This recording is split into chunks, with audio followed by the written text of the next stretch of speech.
All right. Hello, everyone. Nice to see you on stream. Played against an insanely cool rogue version of Kassai.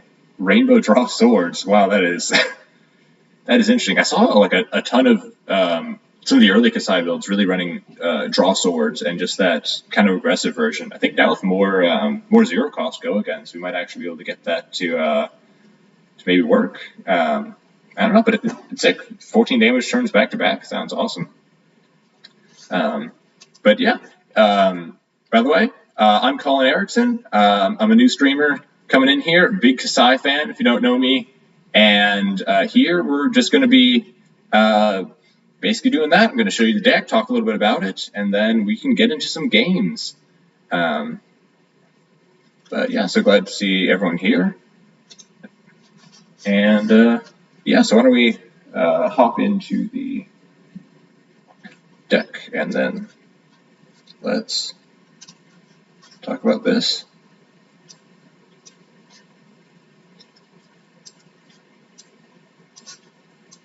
All right. Oh, one sec. Let me see. All right, let's go back here in just one sec.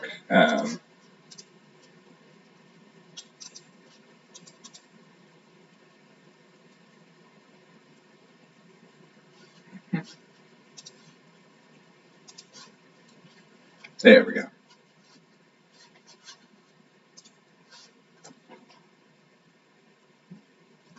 Okay, so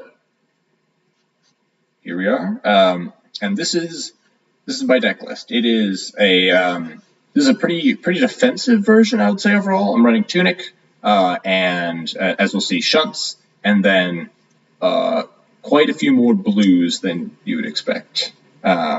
Look, in terms of ratios, we're at 19 blues, even more than the yellows, which I think a pretty big difference from some of the other lists. But yeah, so running Iron Song versus Courage Token super strong. Got Tunic, and this is like the classic control build with the Dominion to set up Raise an Army, the Tunic for resources, and Versus and Dynamo are your like real armor blocks. And those you need to be kind of careful with. You don't have quite as much armor as like some of these super aggressive Kassais, because if you're running the aggressive version, you're running like Drains or Courage, and then probably a blocking headpiece. But we do have those in the inventory, and that way against aggressive decks like Dio, Aurora, where we just need the block and we're not going to get value out of like Tunic 6 times. The block's just better, and you can do some pretty insane turns when your swords are just free. Yeah, beyond that, tech cards, Poison the Well, Hold the Line, really just trying to answer and shore up some of these places that Kassai kind of struggles into. I think Warrior as a class is like somewhat limited in its pool of options, so a lot of times you'll look to generics in order to kind of fill in those gaps. But yeah, she's just a super fun value deck, and just awesome overall. Iron Song Determination has been, I think, one of the most recent additions, and the Dominate has been just super nice, push through gold, and that's been really sick. And then AB2, because wizards.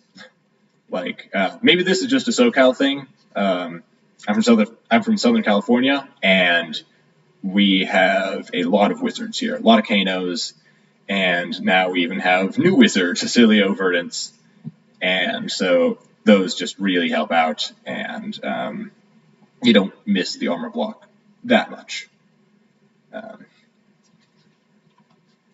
right. Hey, Adam. Hey, nice to see you. I've inspired you to bring her some more, because I think she's a pretty strong deck, and I think that probably more people should be playing her. But let's hope I can convince some more of you. So why don't let's see if we can get a little bit of Talishar.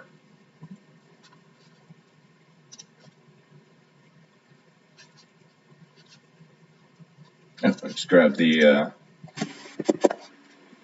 deck list. And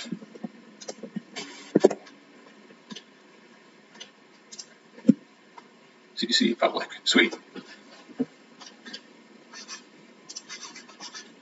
So yeah, a lot of times we are going to be cutting down to 60 cards, and like the most common cards to come out are going to be the Shunts come out a lot, Respite, and Raise an Army, Rout, and then just a couple more like Poison the Well. Thank you, Google. Poison the Well. Like hold the line. And so this is what you'll see against a lot of aggressive matches where you don't want Chunks, you don't want Oasis because we're not running Tunic. And then beyond that, these kind of tech cards and a lot of these more costly reactions that don't fit into your natural curve. We don't tend to want those either. And then in terms of equipment loadout, usually looking at like versus Dynamo, Tillage, and probably Crown Dominion, unless they're like really aggressive or anything. But beyond that, we'll just wait and see if we can go to game. Oh, mic settings. I don't know. Can you all hear me all right? Is it just kind of a little bit like grainy? Check.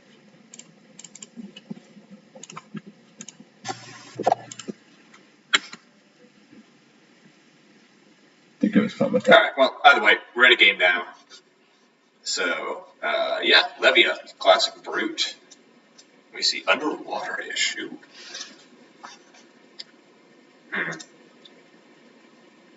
Let's see if I can. Check this. Okay, how's that sound? Hopefully that makes it a little better, a little less underwater-ish. Awesome. And then in terms of equipment pieces, we want balance. They draw 2, courage, and we're basically just going to be doing just that. Take out the Shunts, Oasis. Probably don't need Rout in this matchup. We do want to hold the line, so we're going to need to take out one more.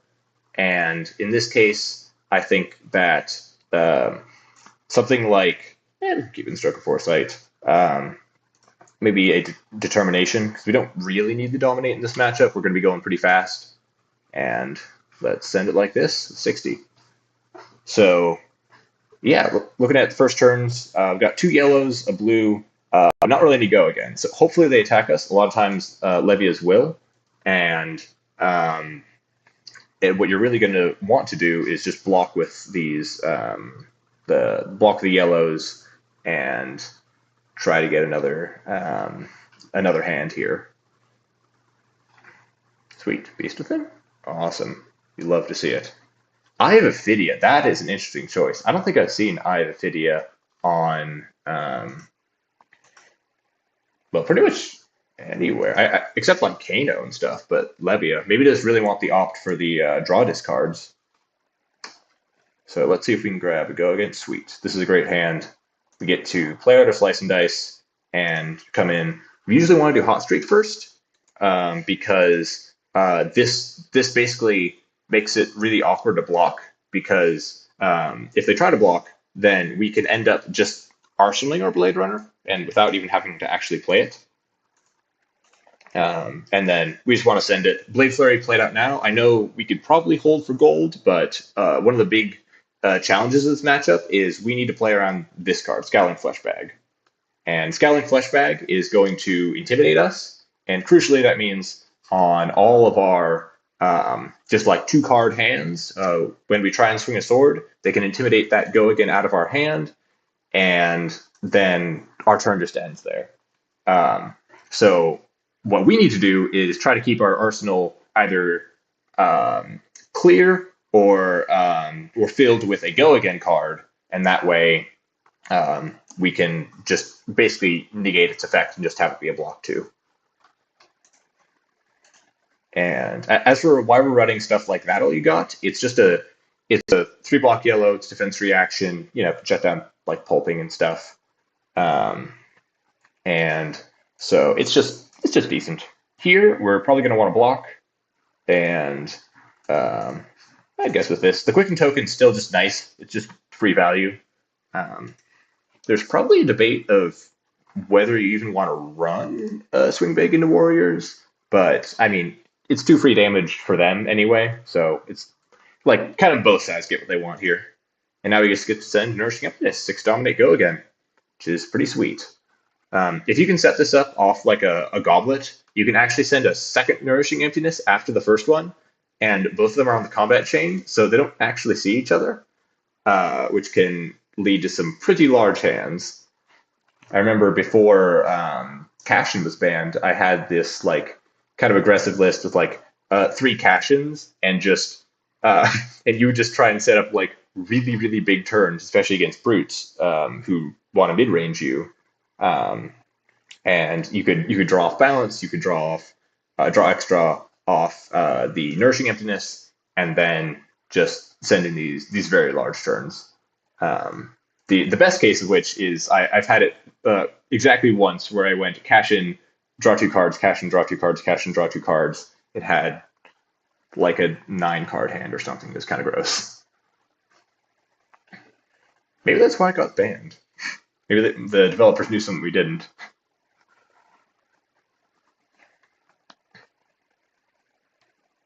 Okay, here I'm kind of just good to take. Like, you don't always need to be super defensive, especially in these aggressive matchups where sometimes. Okay, now we should block the Command and Conquer. But like the aggressive matchups where they'll have like these really powerful turns that you know are coming up. In this case, Blood Rush Bellows. It can sometimes just be better to try to pressure them before they can get to those turns rather than trying to wait and just like really just survive the entire first cycle, because that can be really tough to do. So looking at this is one of the best cards in the deck. This is Spoils of War.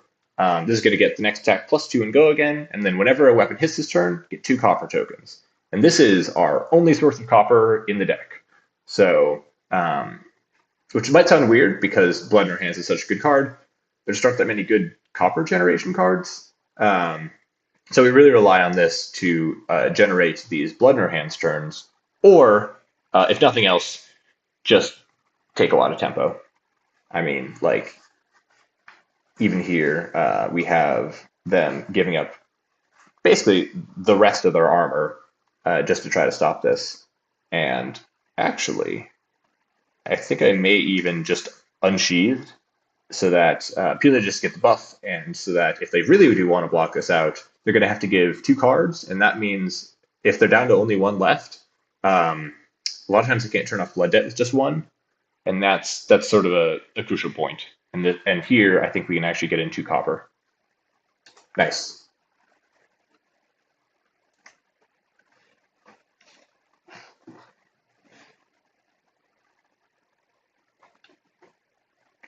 Okay. Endless Maw. This is like a pretty premium card in Levia. However, sending it off 3 cards makes it just so much less punishing. So a 2-card 9 is really something that can just shut down certain types of like turns, and 3-card 9, that's just kind of okay rate. So it feels all right. Now here we have a kind of a question of how much do we want to play into Fleshbag? It's early enough, and we have like, I think, a decent amount of tempo such that I think it's kind of okay just to force it out now so that we never have to play around it, because otherwise it can just make turns awkward. And if you can force it out early enough, then it's maybe not so bad. Tiamat, I use Double Nourishing as Dromai versus Ultim. Nice. Yeah, Dromai is another deck that can use that one pretty well. I remember listening to Mara Ferris talk about it, and how she would like be testing out all these different cards, like the not This Round's on Me, Coax Commotion, because the quickens would not pop on dragon attacks, and so you could set up these types of things like the Nourishing Emptiness, or even stuff like Statch. But yeah, anyway, back to this game. We activate Kassai here because they seem to intent to keep a full grip, and they probably aren't going to be able to outdamage us unless they set up for like a big turn, a Blood Rush turn. So if we can just keep forcing cards here, I feel okay, even if we don't get the gold. Especially since we have 2 more yellows in graveyard, we can always just threaten it again. And it's also going to put us closer to the next Nourishing Emptiness that might come up. Because we need to clear these attack actions out of graveyard. Okay, sweet.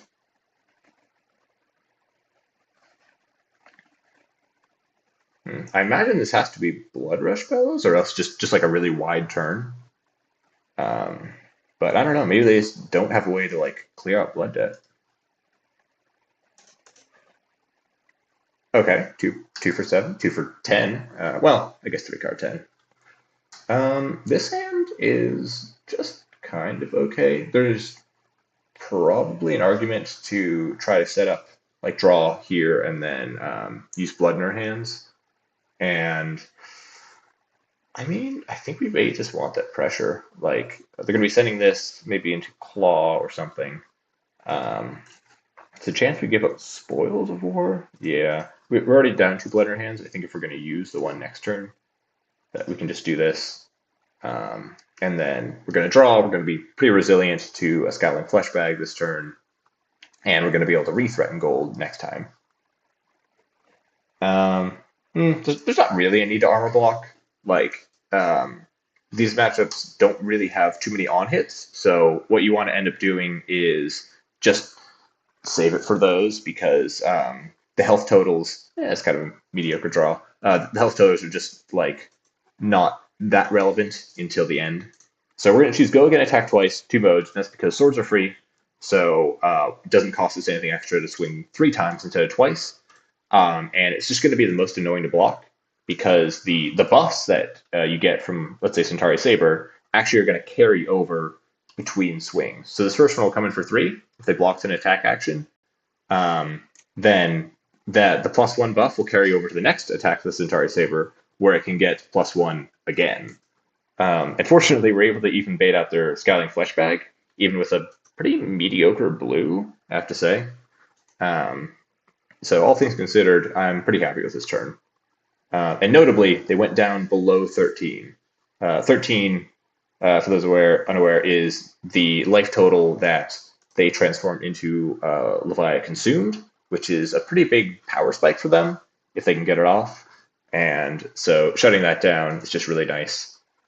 And they're having some kind of mediocre turns. Let's see if we can try and punish that. We ourselves don't have a great hand, but it's okay, and it'll still, like, it's serviceable. We can use this, take it on the chin. This is, like, sort of the best use of take it on the chin, is just a 1 card and you swing twice for 2 Go Again each time. Just because on bigger hands, a lot of times you want to be playing those Go Again, so it can be a little awkward. So here, we're just going to swing 2 into 2 and try to, once again, just keep him off that 5-card hand. Let's see, how's Kassai doing in the Rosetta event? Pretty good. I think that she served me pretty well at the Players' Championships, where I got, it was 16 players. Actually, we should, Iron Song versus here, threaten the Courage token. I think they're going to block anyway, but still relevant. So, yeah, I got top 8 there after facing 4 Enigmas out of 6 matches, which was just not great. Enigma is historically kind of a tough matchup, and so I was rather surprised to see that I, in fact, had to face 4 of what are honestly some of the best Enigmas, at least in Southern California, and honestly, at least in the surrounding states as well. We had a couple guys coming from like Vegas, Arizona. But yeah, here we just keep drawing, keep threatening. They don't have Fleshbag now, and I think we can just basically threaten lethal here. And if they can't keep a full hand, I think we're pretty comfortable.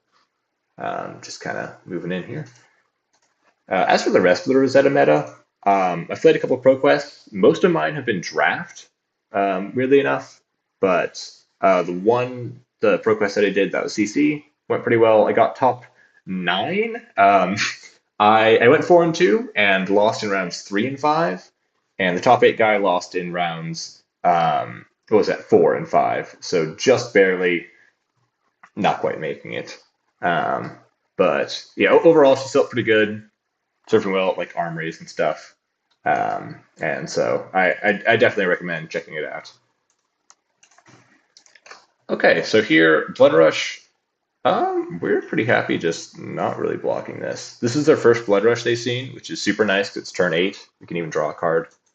And right now, we just get to hang out, and now we're seeing that we're just going to keep this 5-card hand, send it, and no flashback. I think they'll probably just die this turn. So we draw off gold, and yeah, they're going to need to give their whole hand. So draw, 5-card hand. Let's see what we get. Sure, Gorganian Tome, we'll keep drawing. Just play it out, activate Kassai, try and get into the cycle where we're just constantly okay, Blast with that. Yeah, that doesn't matter now. They're at 2 health. But yes, in that cycle where every turn we're drawing and off gold and then remaking the gold so that we're just consistently getting an extra card per turn. We'll draw here. Okay, sure. You never know what you might get, especially if it's an attack reaction. You may want to play it. But I think 10 plus another 3, that should be enough to close out the game. So GG, Mystic Mungus. Sweet. And yeah, average value per turn is like pretty high. This is definitely reaching into the aggro deck numbers. And I don't even think we played anything like that powerful. We had like just a couple decent turns blocking out some 2-card 7s, and this turn, which was what, 5 cards, and it was like 18 or something, maybe like 19 if you count Dynamo, plus 3 draws, one off gold, one off Gorganian Tome, one off Glint Quicksilver. And this is how you generally want to play this matchup. Looks like, did I miss the Blood Rush spells? Oh, one here. Yeah, they must not have just seen them until too late. So yeah, just playing aggressive and just kind of keep the pressure on. Really worked out for us there.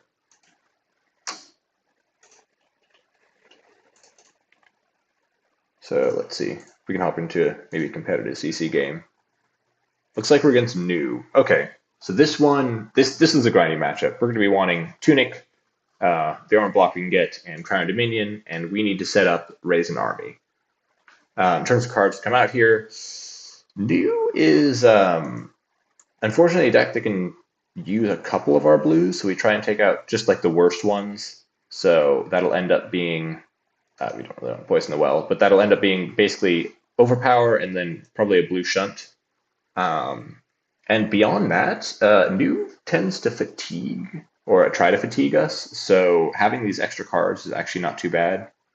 I think I may even just run it like this. Doesn't see anything else. Yeah, I feel pretty good. We have Dominion and Tunic. Sweet. We just need to figure out. They need to pick who's going first. All right, and then if you haven't, feel free to check out the deck list or even the deck tech that I made. Of course, after the stream. And you can hear Bryce and I talk about many things, both the deck as well as a couple of other things, poker, and some of our other casual interests. It was a fun time all around. And it looks like we are good to go.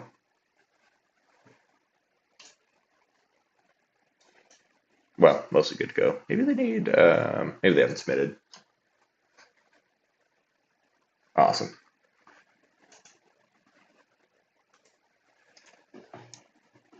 Nice. Yeah, it looks like they have 70 cards into us, so they're also very ready for fatigue. Let's see. Sync, leave no witnesses. Yeah, we're probably going to want to block out a little bit here. Notably, we have the weapon Spectring Mistblade and Spider's Blade, which means that our armor itself is pretty safe. And I think we'll just have to give them a card here. It is going to heal them, but like we don't want to take free damage, and we don't want to banish a card off the top because that may end up healing them anyway.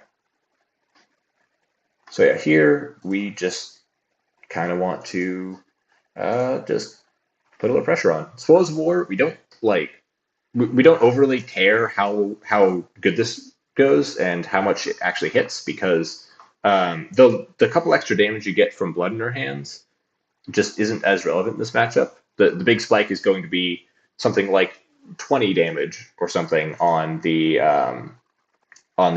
Raisin Army turns, and not so much the 4 to 6 extra damage you can get off of blood in her hands, especially when we're not drawing with gold. So here, we wait for them to play their D-React because we want them to play it out and then threaten the reaction. That way, it just makes future reactions much more awkward. If they had something like an Unmovable, let's say, they would not be able to play it out for just full value block 6. And here, we just come in for another breakpoint.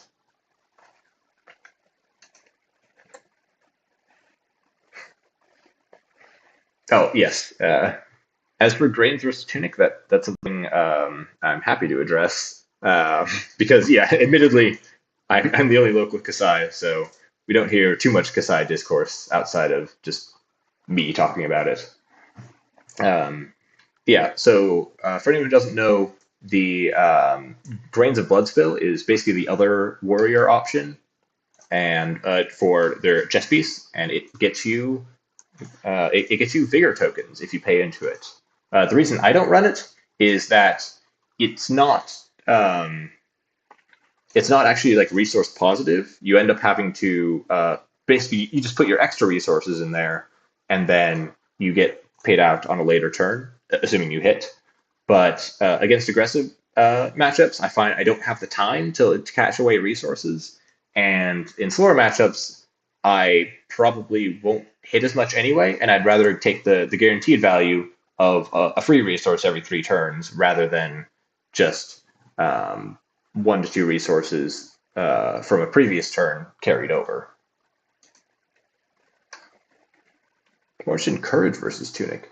Yes, so Courage, like, I get it kind of is covered by her ability, but it just is another way to proc it. Like the power of her ability itself, I think, is pretty strong, and we're just not always going to be able to get that. Here, Siren's Call. We just gotta let it happen. So I just want more abilities, more times where I can get that, and so I have that extra one. It's like it's not perfect. I think that it could certainly be swapped out with a future warrior equipment if they happen to print one. But I think it's okay, and it does work, and it hopefully the work it does will be shown perhaps later on when we get into another aggro match where it can allow you to do things. I think we just take this. Where it allows us to do things like off a 0 card hand where you have an agility still going 2 into 2 and reset Dynamo, maybe threaten gold, or it allows us to block with the rest of our hand and just send blood in our hand still. So those things make it, I think, just pretty critical and just more important than the alternative, which is probably Grains. The armor block's also nice, blocks 2. So yeah, Nourishing Emptiness, Kassai All-Star. Kassai banishes attack actions, and this cares about not having attack actions. So we can fulfill that role pretty easily. And just having in +1 intellect, just a free card, and it can let us, first of all, get more consistency, make sure we find a go again in a blue, as well as just netting a free card for purposes of value. And yeah, now we have arsenaled a shunt with Tunic, so feeling good.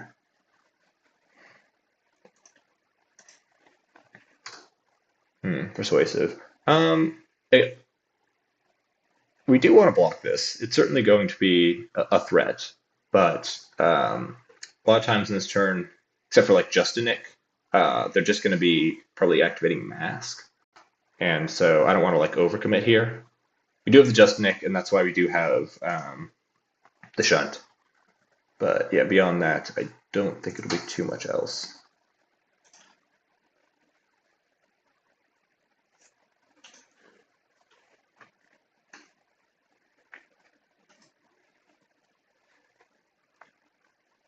Okay.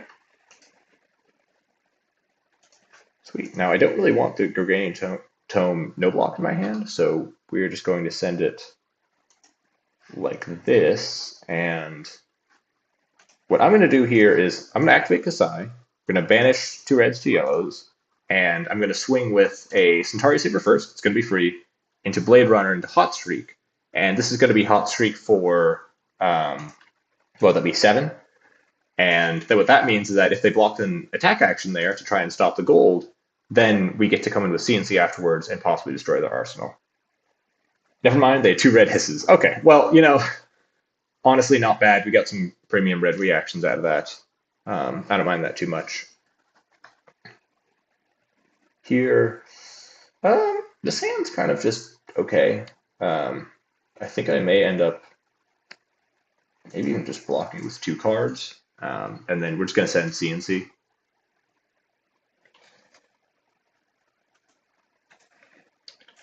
In this matchup, depending on how many D-Reacts are running, this can be rather problematic for them because they do really want to hold those D-Reacts and always have one in arsenal to try and counter Kassai's ability. But also, Command and Conquer can force them to block with their actually powerful cards. They're like leaving away to CNC. And leave them with those reacts just kind of stranded in hand. There are well, unfortunately, that was an instant.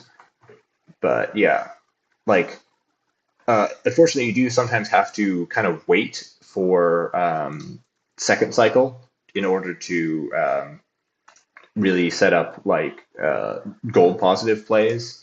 Because against decks with like a lot of defense reactions, you just kind of can't get through it. But if they have a lot of defense reactions, that means that they'll probably have to still play them out first cycle just for value, and that leaves them with very few defense reactions towards the end. Let's see, Art of Desire. I'm okay, just blocking this. We know they have 2 chi in hand. They didn't swing Mistblade or anything, and it looks like our turn is going to be swinging swords, so I'm fine blocking here. We've seen 2 red hisses. Okay, just Mask. That's okay. Let's see, do we have... Might honestly just want to banish blood in our hands. It's like not that critical, and sometimes just getting it out's okay. Okay, so that is Sacred Art. Interesting. It's not too bad for us. They can't really banish anything of value, like Blade Runner, Precision Press. This is like 1 or 2 value plays, you know. So I don't mind that. And here, just let it hit. Chance of a blue is like kind of low. Okay, well, they hit our best blue. Unfortunate. We took out a Steel Blade Shunt specifically to try and counteract that. But unfortunately, they hit our 1-of. And here, this may just turn into just a blocking turn. Depending. They might not have a follow-up. Okay. It's actually not so bad. Yeah, like they ended up kind of getting us there, right, with the reaction, and they pushed over, they banished a card, even banished a very important card. But the total damage that turn was 1 from each of the daggers, and then 1 from the Art of Desire. And that's kind of just okay, you know? I certainly don't think we mind that. In terms of here, I think we just want to be playing out a Glint Quicksilver and maybe trying to set up a route in Arsenal. Route is here specifically just to force through gold. It's not like efficient or anything, and it doesn't really fit with the curve. You're going to have to hold probably an extra blue, but it just almost guarantees gold. They would need 2 extra defense reactions in order to play around it, and a lot of times you're using it on the second sword anyway. So it's like one of the best ways to get gold outside of some big Iron Song determination.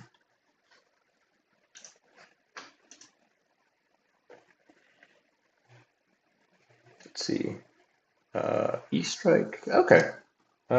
This is fine. We probably only want to block with 1 card anyway. That card being Raise an Army, and we don't mind getting Heart of Fandel value. Although here we do not want to get banished. So just block 4. And that'll set us up with 2 yellows in the graveyard. So that now for this turn, we are ready to go.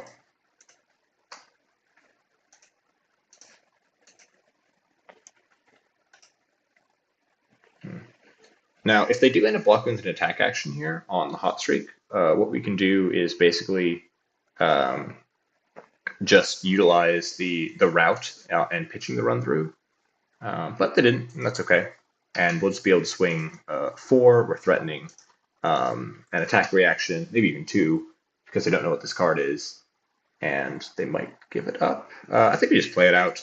They'll probably play the defense reaction anyway, so we may as well just let them use it, because we don't really want to get stranded with in the swing in hand since we have a route in arsenal, and we also don't have enough yellows to reactivate Kassai.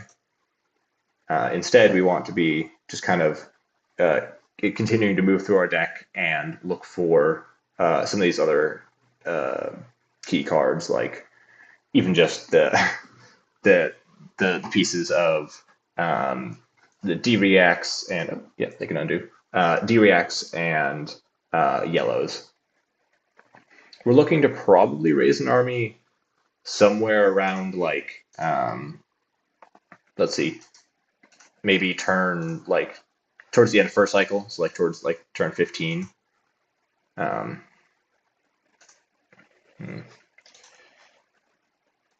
And here, I think we just Battle got. They might have just a Nick, which happens, it's okay. Yeah, we banished the Blade Fairy. We're going to play out the Battle got. We're going to draw a card. And we're simply setting up for the play of playing out the route. So this here, this isn't as important what you banish, because I'm not playing anything like Remembrance or things that get stuff back. But if you want to threaten it, just try to keep Spoils of War in graveyard, because that's the usual target anyway. And sweet, look at that, they gave it go again. We push it back to hand, so it doesn't block anyway, and it still gives us go again. And now they have to have 2 D-reacts here, so we feel pretty good about this. I will say, in terms of like ordering what you banish, I would say probably attack actions first, then maybe defense reactions. There's always a chance they play like Burdens of the Past or something. I don't know.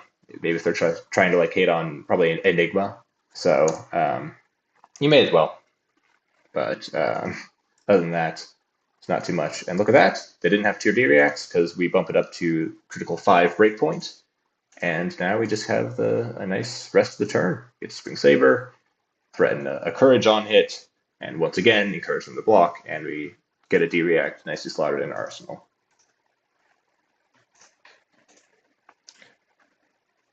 Sweet, and right now we have 3 gold. That is the magic number. 3 gold is basically, it's enough that if we raise an army, it probably ends the game. And that's basically what we're shooting for every time we play against these slower matchups. They'll go Command and Conquer. That's okay. We block, and we'll take it on the chin. And yeah, just like that, we've spent 2 cards. We've blocked 6, and now we get to swing back 3 into 5. So that is just another above rate turn. Oh, 2. Never mind. Frailty. Okay. They had a pretty above rated card of their own, Codex Frailty. But yeah, the base is 3 into 5, and again reset Dynamo. So yeah, 14 value turn, which is just what we would love to see.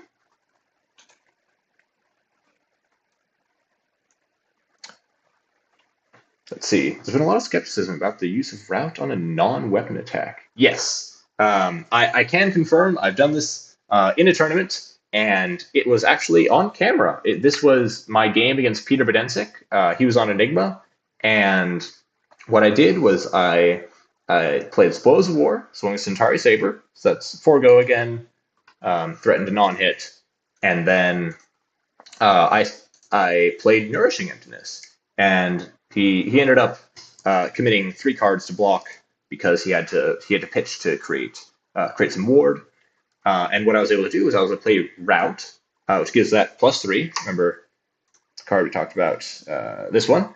And I was able to target the previous chain link, specifically the Sword Swing, giving that one +3, and also triggering the reprise for this chain link, which says if defending heroes defend with a card from their hand this chain link, you may return it basically to hand.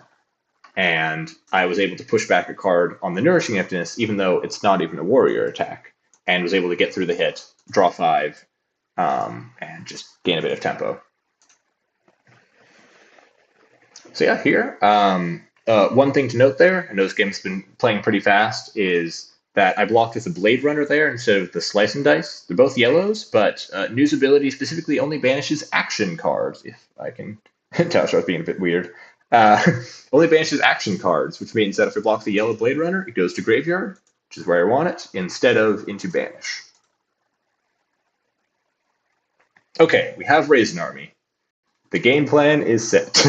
We want to just get that ready and wait until we can get a good hand for it. 5. Here, I think we'll just sink this. We probably just want to get Raise into Arsenal, so we just have the most chances to set up something big. Okay, Steelblade Shunt's good too. Okay, so in this hand, we have a couple options here. We can just swing Hot Streak, probably pitch like a Blade Flurry and pass. We could swing Hot Streak, hold up the Blade Flurry, maybe even threaten Kassai activation. Or we could Tunic and do the same thing, but still keep the Shunt in Arsenal.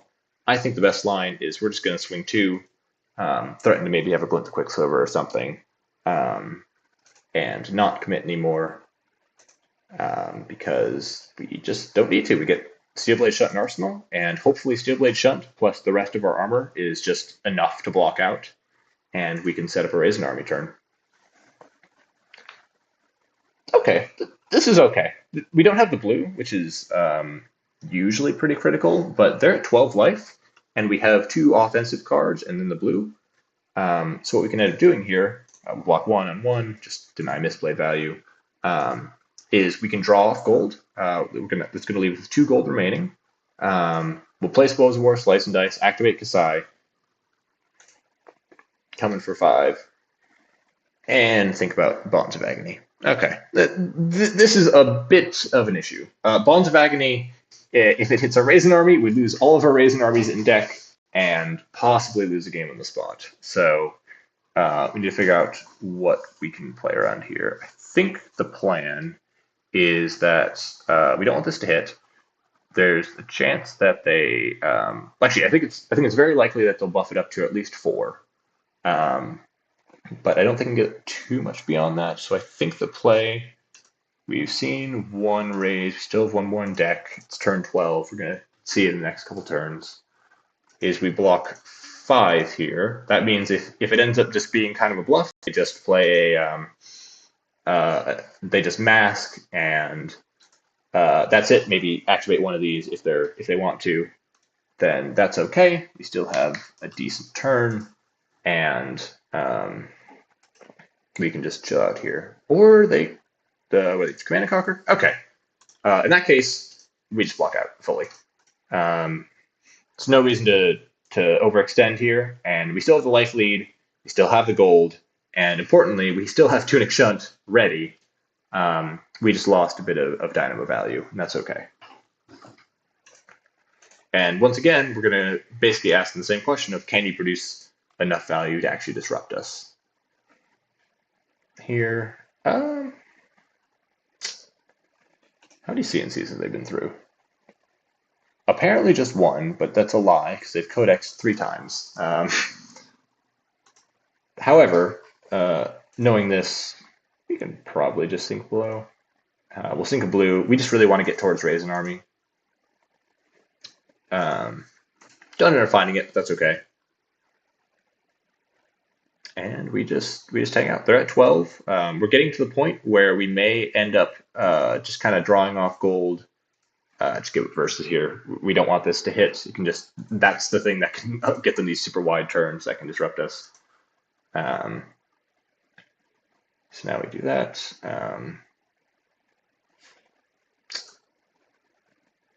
We haven't seen too many cheat cards, honestly.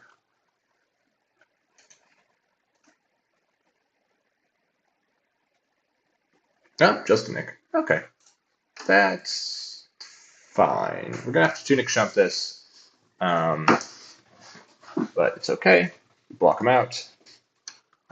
We have 3 gold. I think they're getting down pretty low on a life total. I think it's better to draw off gold. And still just, once again, threaten gold generation and just get an extra card. Like, you don't need the big Raisin Army. It's nice to have. And back when they were at 20, we needed 3. But now, even if we just get Raisin Army and we're pressuring the life total here, probably ask for some cards and get it off for 2, that's totally okay. We can still win this. And it'll be fine. Let's see, block gloves, debate, react, then shunt. Block gloves, debate, react. I didn't quite catch when this was. This could have been on the Bond's turn. I think I was just worried about just a Nick, because that would have pumped it up to 10 and then made that a bit of a struggle. Okay. We don't get it, but if you look at that, we took their entire hand and we spent 2 cards because we drew 1. So that is a pretty value positive play. Now we just CNC, once again, take 2 important cards that are not D-Reacts, and we arsenal the Raisin Army. Hopefully we can get set up for something big.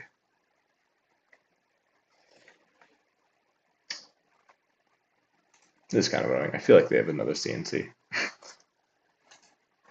Either way, this is vanilla damage, and we can use the whole hand, so I think it's okay just to be like, sure, and then see what's next. Oh, CNC. Okay. Well, block 6.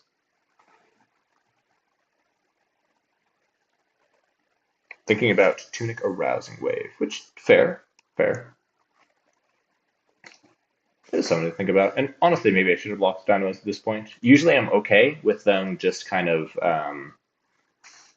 using it on a CNC and just say, okay, don't have to play around it. But we're towards the end of the game. I think that it was reasonable there to just block the Dynamo and deny them that opportunity.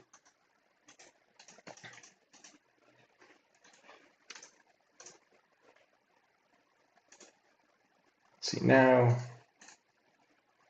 Going to banish and swing in again, trying to pressure them out. A lot of times, these Mystic heroes will tend to have up to about 8 cards that are just chi, and those cards don't block, which is really a bit of a struggle for them. So even though they have a bit more deck than us, I still think we're doing all right, and we'll end up kind of just getting towards more of a scrappy game. We'll draw off gold and try to pressure their life total because they're at 12 and their damage off of just pitched cards is a lot lower than ours because their daggers coming for 1, ours coming for 2, and importantly, we can always block the Mistblade with Dynamo.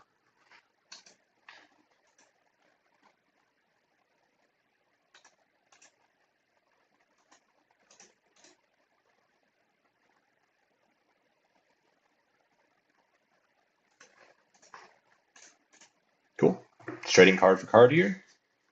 And then we're going to go 2 into 4 and just once again go up a card. I think that'll be okay. Arsenal D-React, and we'll get a little bit set up. We do need to look at what's left though, because we are running a little low on resources. I think the big thing to look at now is probably the attack reactions.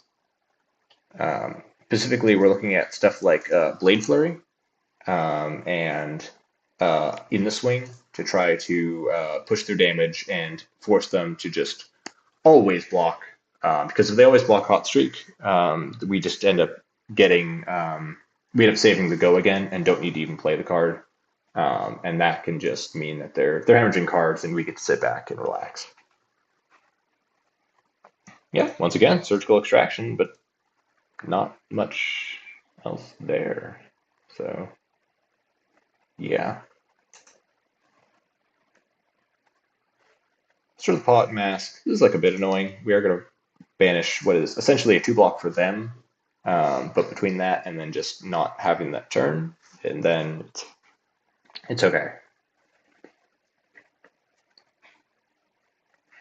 Our Desire.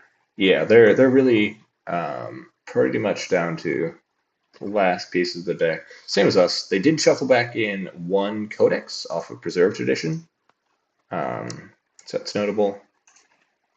And unfortunately, the +4 is going to get us here. So they're going to be able to pick a card and banish it from us. So a little annoying. We're going to end up probably just passing here and set up something hopefully bigger next turn.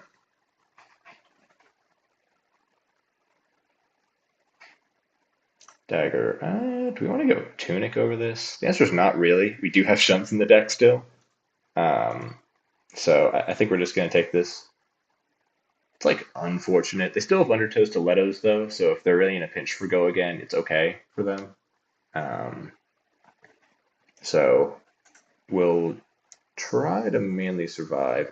Let's see. Check their attack reactions. Hiss, Venomous Bite, and 2 red Hiss. So that means, depending on what list they're on, they may actually be out. I don't think I saw any more Venomous Bites, and I know at least a couple lists just only run this many.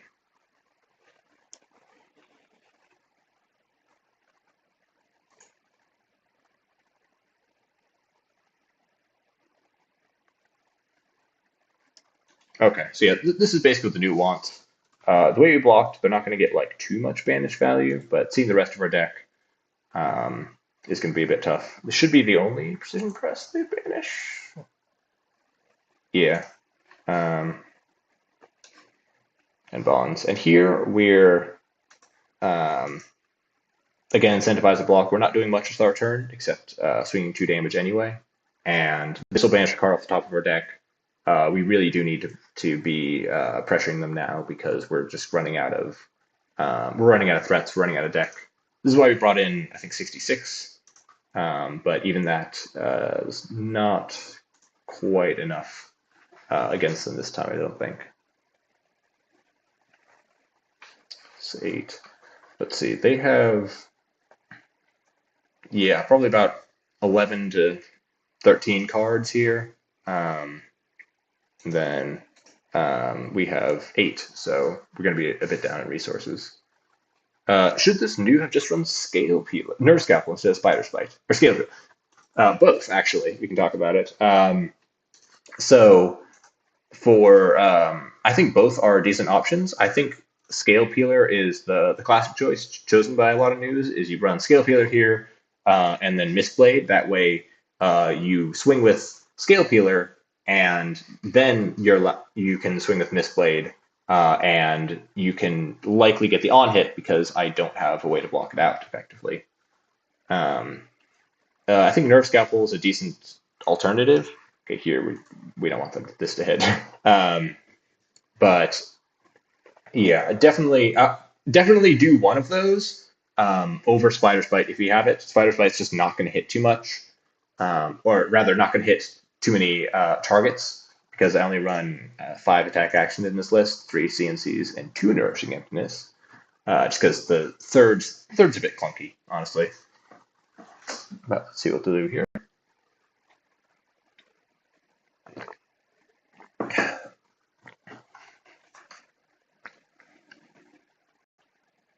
I imagine they may end up reacting your Siren's Call. Interesting. Yeah, they've had some good Siren's Call targets here. A lot of times it's kind of hit or miss, but it seems like in this matchup it served them pretty well here. So here, just block 3. Less worried about our health than we are theirs, so it's okay to make sure we don't die.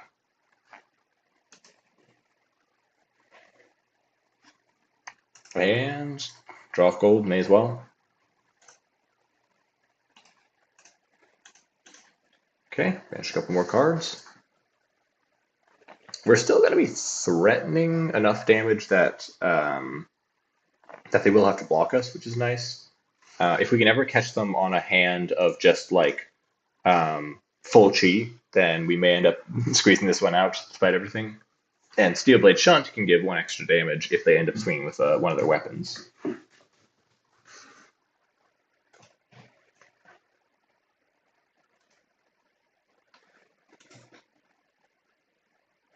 Here, I imagine they'll just shunt us? I don't see any other reason to do that. No. Okay, just take it. Cool. Down to 5. Entirely possible they just do it on the next attack. This was quite possibly the best hit for them. So it was pretty tough that they ended up hitting off the top. But it's okay. We had a couple awkward hands here. I do wonder if maybe we should have like block 7 on the CNC, especially. I think that was a big mistake here. And then just try to maybe even not pop the gold. I'll probably have to look back and try and analyze, figure out what else I could have done here. Mask, yep. I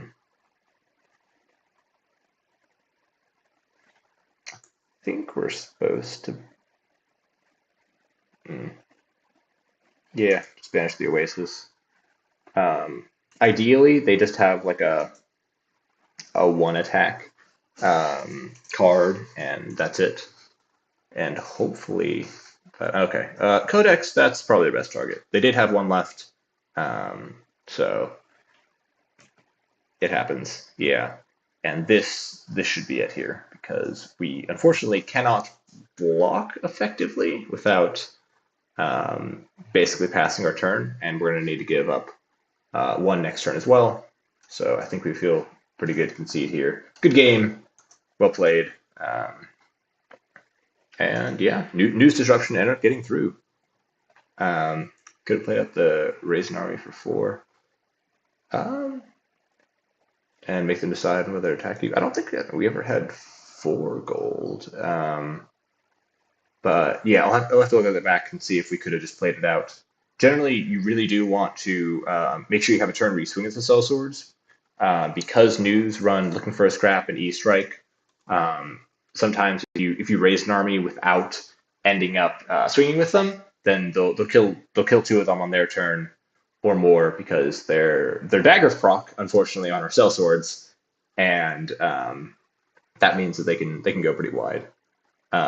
Importantly, Beckoning Mistblade triggers, and that means that they end up drawing a card, or not drawing a card. They end up getting go again, so that they're even those small attacks that come in for like 1 with just a disruptive on hit can be used like against the sellswords for 2. But that's okay. Let's see if we can possibly get into another game.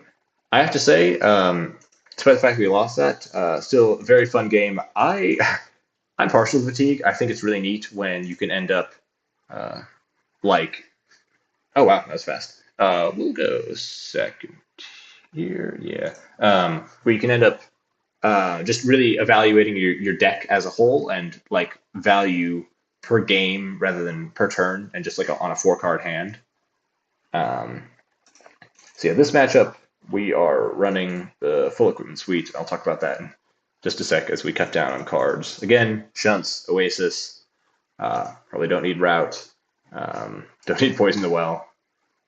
In terms of other cards to cut, Steel Blade Set can be awkward just because of the fact that on a lot of turns here, we're going to be blocking with a lot of cards, and we never want to get stuck with multiple no blocks in hand. So I think we're going to cut down to this 60. And then Iron Song versus Null Rune Gloves is an interesting one that I am actually not too sure about, because Iron Song versus a lot of times is going to get us at the very least 3 points of value just by blocking, and then possibly another point or two when we end up having an extra resource to use Courage. And Null Rune lets us block through AP, which is also pretty important.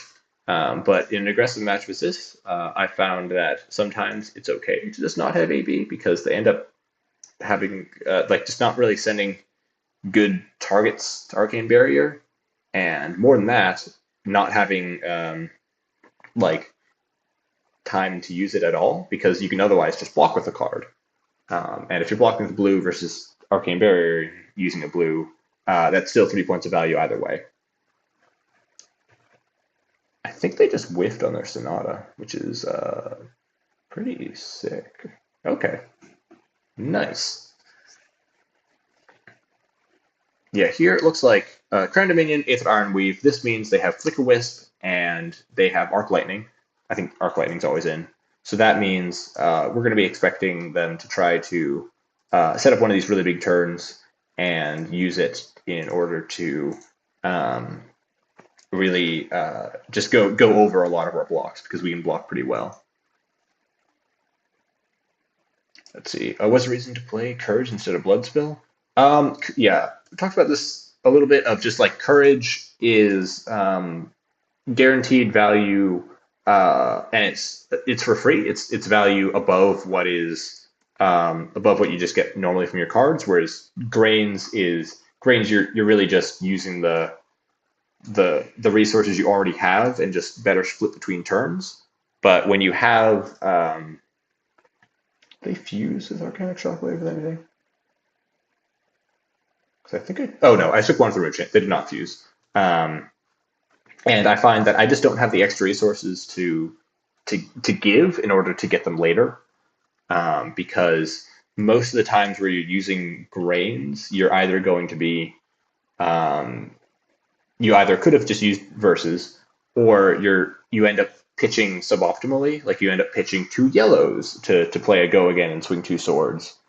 And in that case, I don't think they want Arsenal there. Yes, you may do. That'd be impressive. Flicker Wisp, pass. Yeah, so in a lot of cases, Grains just doesn't quite get the value, and Courage is just bonus resources you don't have access to normally. Let's see. How good is Kassai against Jarl? I haven't played that matchup much.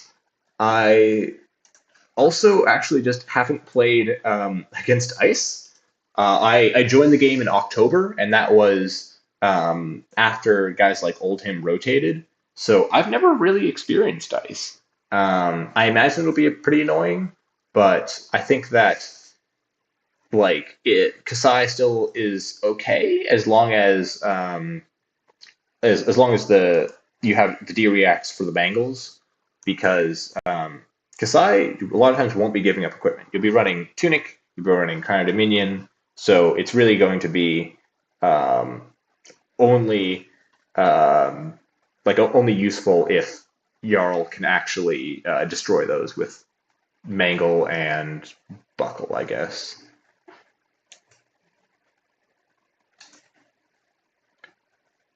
Okay, Arc Lightning. Big turn for them, but we have an okay turn, just sending back Nourishing. And importantly, they use their 1 block on Iron Weave just to send a big turn, which means that Nourishing Emptiness is probably going to hit unless they specifically have Sigil of Suffering. I don't think they meant to pass. Yes. Sometimes Talishar is weird like that, where you'll end up passing here, but you can input multiple pass inputs, and the game registers you passing multiple times instead of just passing that one thing. Tournament Blade Runner costs 600 Channel Lake Frigid, maybe not great. Yeah, that is where you need just extra blues, and I think the list may need to shift a little bit to accommodate that, because you're right that like you kind of end your turn if you don't have an extra blue there to pay for all of that. So we're getting pretty low, and this hand is kind of just okay. But we should be able to block a bit and try to set up something of our own. And I think that something will just end up being playing out all of our cards, even though it's like not perfect, or at least playing out most of our cards. But just because we need to push damage here, we didn't really get a good opportunity to block.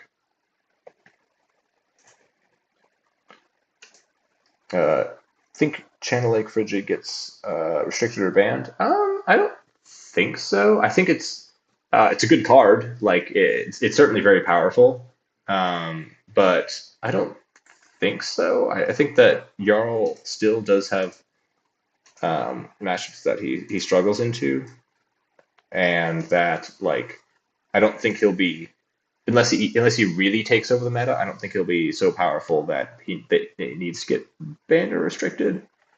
But I don't know. We'll see. I think that of the cards that could get banned and restricted in Ice, I think that that's definitely a decent choice, just because like it is one of the things that shuts down strategies. Although it's possible that if they were to do something like that, they may choose like Hypothermia, just because it's unconditional losing go again, rather than just kind of the conditional you need to pay extra resources. So we'll have to see that one. I'm waiting, I think, as much as you guys are waiting for Jarl to see how that ends up. So E-Strike, I'll just go again. Happy with this. We're probably looking to block a bit. In case of channel, we can block here. So yeah, wonder because James mentioned sort of re-envisioning how frostbites work. Yeah, that I guess it certainly will be a re-envisioning, because it can only be, it's like conditional frostbites instead of and something that opponents can play around a little bit more than I think in previous heroes, where like Icelander would just kind of got that guaranteed frostbite every turn to disrupt as long as it played that blue card. And yeah, so maybe this would be a more tempered approach. I think that we're seeing this with a lot of new heroes where it's like, this is just the old hero, like let's say old him, except a little toned down. The ability doesn't quite do as much, or it's not quite as universal, you know? And I think that's pretty sick. Here, just block it out. They haven't seen any channel lightning values, which is like a pretty critical card. I think that may end up being why they use this. Oh no, just to get second strike value. Sure. You can block 4 here. But yeah, the Ice as a whole is just going to be a whole new realm here. Let's see. How does the list do against Enigma? Enigma is a complicated matchup, and typically one that Kassai struggles into, because Enigma just blocks really well and denies on hits, because you end up having to clear her ward board, and you don't really get an opportunity to use to get that golden copper that you need. And then she ends up kind of just asking you if you can do enough damage. And a lot of times Kassai would rather block with a bunch of cards, like block with 2, send 2, and Enigma says, no, you need to keep cards in hand, or else I'm going to keep getting value on my wards. And so that can be a pretty tough proposition. I think it's not as bad. I don't think it's like a 100-0 matchup or 80-20 as a competitor, Peter Vodensic, once said. But I think it's still tough, and there's still going to be times where you just end up not quite getting there, you know. I will say though, of all the matchups, I think that's the one where you're most likely to get like 40 0'd, because when you lose the matchup against Enigma, you lose the board and you don't deal damage to them. Um, so whereas in other matchups, it's like, we went back and forth, but we ended up not getting it. Against Enigma, sometimes it's like, okay, we went. I missed multiple times in a row on my like attempts to break their board, and just couldn't convert from there. Which is like, it can be a little disheartening, but it's okay. Doesn't mean the matchup was like so horrible that 40-0 is expected, in the same way that if getting 40-0 against something like a I don't know, a KO might be. But yes, it certainly can be tough and requires a lot of careful navigation and use of resources to set up, especially to set up like what we call it, raise an army, and to prepare for when they do end up building back their board, so that you can take it down once again.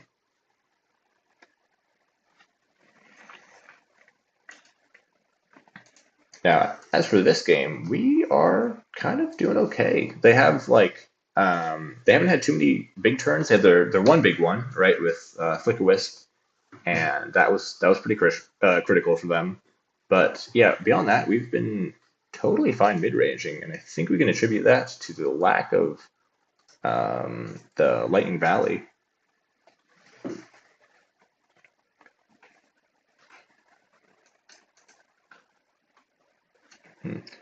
Let's see. Jarl can make plow under Felling the Crown turns too. Possibly. I don't know if he'll end up playing it. Like if he's just playing a plow under and Felling the Crown, it's guaranteed that the first one is going to come in for 2 or 4, which is still below rate, even if you end up even if you decompose and you're sending away an arsenal or like a card from hand. And so it's going to be, I think, a little tough for him to end up really utilizing that, but it's certainly possible. Okay, here, yeah, we're just going to send it. We block this out and blood in our hands, and this should win the game. Oh yeah, oh yeah. Like +1/+1, go again, attack twice. We're going to put this all in the Centauri Saber, and we have +8 at reaction speed. So good luck defending this. You blocked exactly. Yes. Okay. Very cool. Another? No, we don't need another. Nice. Yeah. Blood in our hands is a big way to end games, and a big reason for courage, just so that we can end it. Yeah, we can do a rematch. I think Aurora is going to be pretty big in the meta. I don't mind playing against her a bit, getting some practice in. I think this time, no, Microsoft Edge, I do not want visual search. This time we will try with AB and see how that feels. They were playing those Sigil of Sufferings, which are pretty good value when you have no AB, right? Because they block 4, they deal you damage. They can even proc channel Lightning Valley, which can be pretty annoying. And so we'll try this with AB and just see how it goes. Let's see. Do you think that's why people are down bad on Kassai? Not that the match is bad, that it feels bad. I think possibly. Like it does feel bad to lose with that much of a margin on stream, and like it's rare when it happens. It's usually only against when one deck is like either really unfavored in the matchup or just needs to set up something, like in the case of I think we saw like a Tekla of Austin matchup like that. So yeah, I think that's certainly one of the reasons. I think it's also just that burn up shock pass. Man, this guy is doing some interesting plays here. I think he's just like once again struggling with the Talishar. But yeah, I think she's like pretty tough to get full value out of, just because so much of this is implicit value, and we're gonna be taking a bunch here. Oh well. Oh, I can pitch to Arcane. Yes, I guess this is Arcane. You never think about that. But yeah, like it's tough to navigate, and it feels bad. It does. You get I got 34 0'd and then 33 0'd both on camera against Enigma, and I was like, man, that sucks. You know, and I think that's certainly a reason why maybe people haven't picked her up. It's unwinnable. Not quite unwinnable. We've actually I've won against quite a few Enigmas. I've played the matchup so much, and you can actually see it on stream. I played against Peter Bedensic over at the AGE Players Championships, and there I was able to rune chance. No, we can't do rune chance. And over there, I was actually able to win against Enigma on stream to get my spot in the top 8, and that was pretty good. There's actually a moment there, and I think I've talked about this in the interview I did with Bryce, where 3 turns in a row, I shunt him and end the turn right there, and that is a really powerful thing that Kassai can do in that matchup to try and regain tempo, especially when you've worked through a lot of their normal cards. Like the normal like protection cards, like the Restless Coalescence, and just cards like that. So we're unfortunately got hit with Succumb to Temptation here, which means that they're going to look at our hand and discard card, which is unfortunate. However, the whole point of holding CNC here was in order to disrupt that arsenal, and they don't have an arsenal anymore, so not quite so bad. You know, we would have preferred it if they didn't. But it's okay. This is really one of those turns where I think Grains what would have been okay was because you could swing 1 and then we're going to be taking Arcane Airs this turn. Was you swing 1 and you get a resource off of Grains for next turn. Here,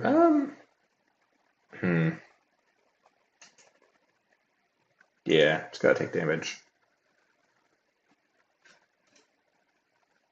Fortunately, they don't have Flicker Wisp, but yeah, like even without it, Arc Lightning, it's a lot of go again. Did we get pinged twice? Oh, 1 from Sonata, 1. Yeah. Okay, I get it. That. Okay, Arc Lightning, ping, Grasp. Oh, yep, Arc Lightning, ping. Then Snatch. Yeah.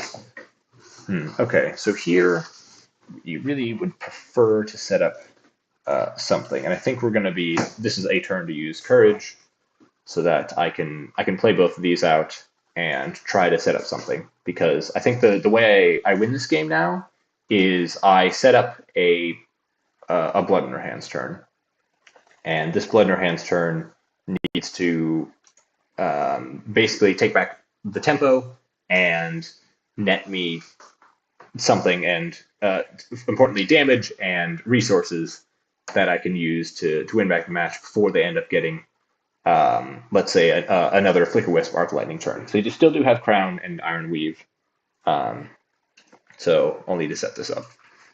Looks like they're pretty content to block, which is a little annoying, but it's okay. We got full tempo here, and I think that's pretty nice. Very happy to block 4 here. And okay, down 10 life, but we have tempo.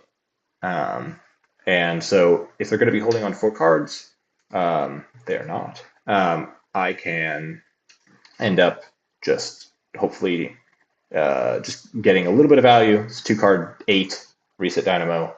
And we're going to try and do that for a couple more turns. Yes, yep. 5, and they're going to make an embodiment and then pass. So looking at our graveyard, I think it's okay to keep that Aelia. That Aelia is pretty good in this matchup against Starfall. So I'm happy blocking Dynamo here and 4. Just don't take any damage. And I think the Spoils of War is enough of a threat that I don't need I don't need the additional threat of gold, especially since they've been shown to actually kind of block out on these turns. Sigil.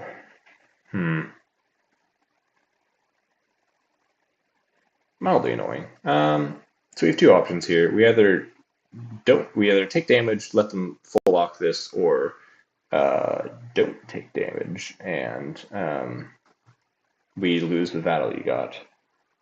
I think it's okay. We have to take the damage.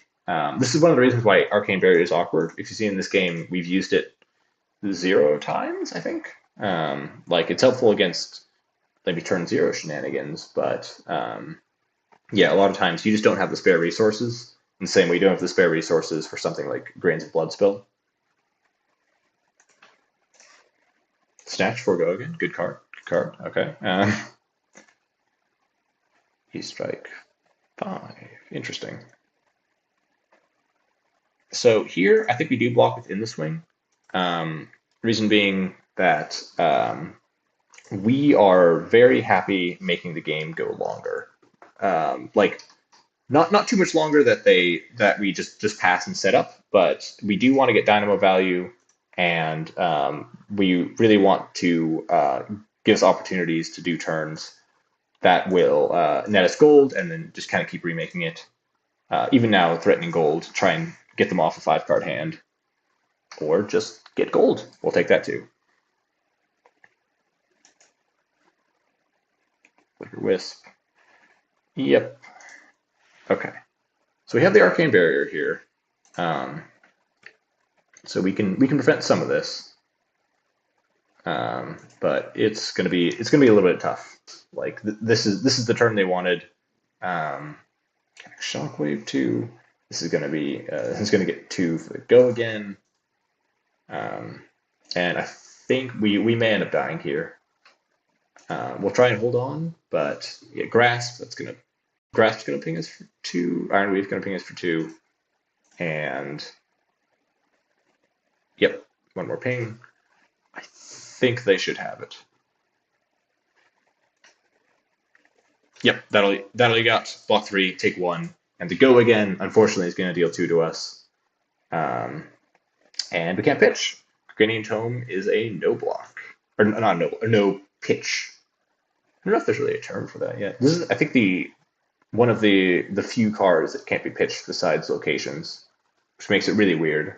At one time, I had an Azuri swap in Shakedown and think for a while about just what color to name for the last card in hand. And my last card in hand was Garganian Tome, and they literally could not have hit it if they tried, because red, yellow, and blue, none of them hit Garganian Tome, which is really funny.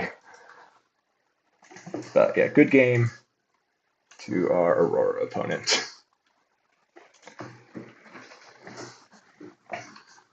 Okay, now I'm going to actually take a sec to swap back over the deck to talk a little bit about Enigma, because that was definitely something that I know people have heard is kind of unwinnable or just a really tough matchup and what to do against it. So I want to talk a little bit about the resources we have in deck here. First of all, reaction count, we are at 3 Blade Flurries, 2 in the swings, a route, a Stroke of Foresight, and then all the way down here we have 1 blue overpower. And you are going to be using pretty much all of these. A lot of times in Enigma, you are going to be going down to very few cards in deck, so you really want to be aware of all of your resources that you have in order to just end up pushing through. And these attack reactions are generally what you want to arsenal to deny ward boards. We have 5 poppers, rarely going to happen, honestly, but they're okay. Sometimes they come in clutch, and other times they're just decent turn extenders, but that's okay. But yeah, the main thing, Steelblade Shunt, 3 red, 2 blue. Steelblade Shunt will always trigger off their rewards because the Enigma weapons turn wards into weapons, which means that they'll deal 1 damage to the attacking hero, and if they can't prevent it any other way, it'll destroy the very thing that's attacking us, thus closing the combat chain right there, almost as if we had popped it with Phantasm and not even resolving the go again. So those are kind of our next resources. Beyond that, we have Emboldened Blade. This actually came up in the game against Peter Bedensik, where I ended up using this, hitting his D reaction arsenal, and coming in for exactly 1 point too much for him to effectively block out and save his Mira guy. And so this has been an important tool, and it's mainly for stuff like this matchup and a couple other very defensive matchups. Sometimes you'll need it against Florian or stuff like Guardians. Although I haven't seen too many Guardians. We've been in a pretty Guardian light meta for a little while. I think since Victor can struggle into Enigma, and Bravo is not quite as viable. He just doesn't have the damage. Same with Betsy, I don't think. At least not to consistently get ProQuest results and even higher.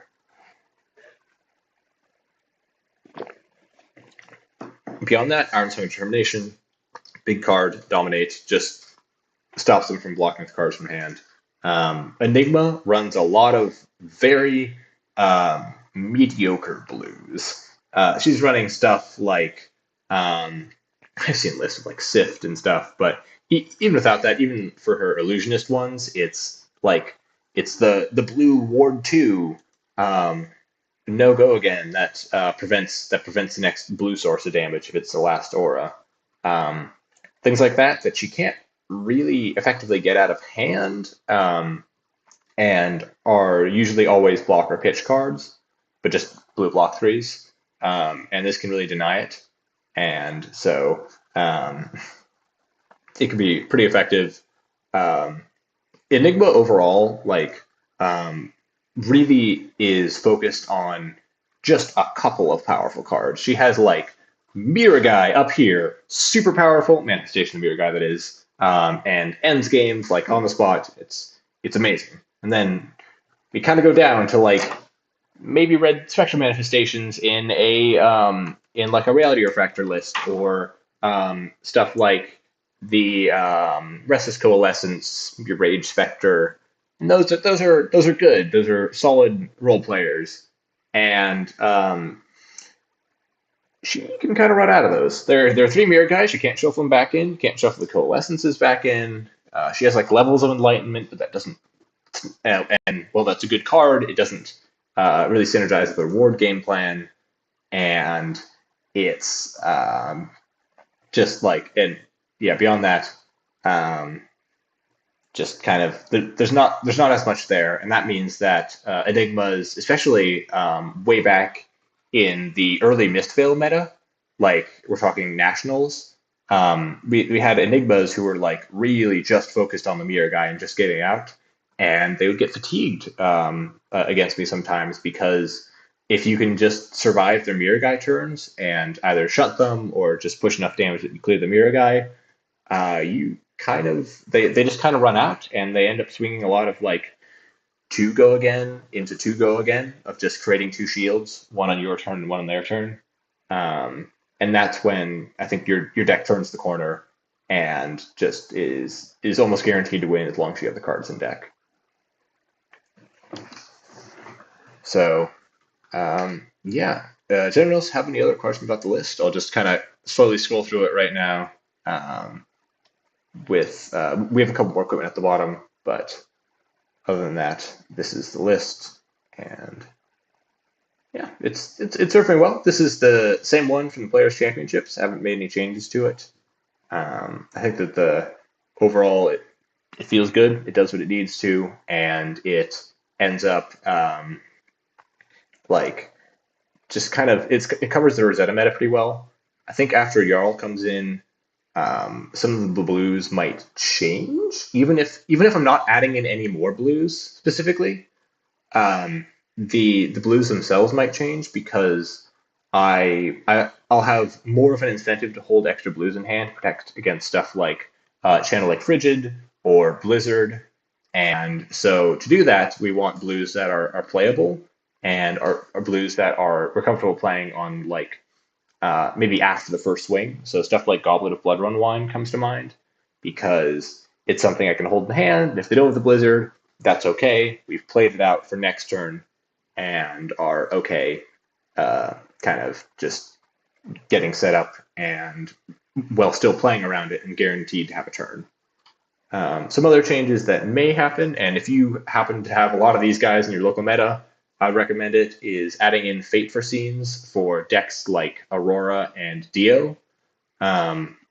We ended up cutting them a little while ago in exchange for having Battle Yachts in the list because it was a yellow, importantly, it was a D-React, and it was pretty good into a pretty wide variety of decks, whether it be the ninjas or some of the rune blades or even Enigma when she swings her Spectral Shield for 2.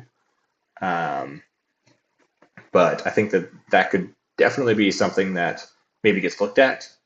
One of the reasons I don't have more D-Reacts, I've seen some lists with with a lot more, is because I don't want to give up the Kano matchup completely. Because against Kano, you want to side up 3 Sync Blows, the 3 Steel Blade Shunts, you want to set up Battle Yacht, and that basically takes up all of your sideboard space, because that is just in those cards, that is 8. And if you want to take out anything like Poison the Well, for example, or even like a Hold the Line, then you just you don't really have the opportunity to do that if you have Fate for Scenes. So that's why they ended up getting cut. A lot of these ratios are the reason that stuff like Outland Skirmish gets cut. Outland Skirmish is, if I can find it, is a card that essentially gives us another outlet for copper generation and is okay. You know, it gives +3 next time a weapon hits this turn, create a copper token.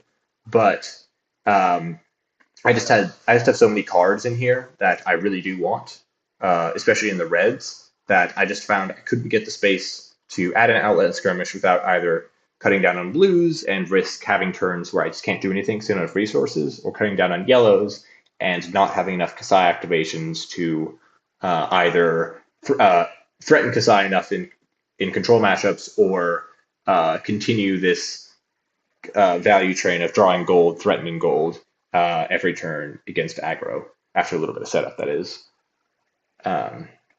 So yeah, in terms of so cards to cut are pretty tight here.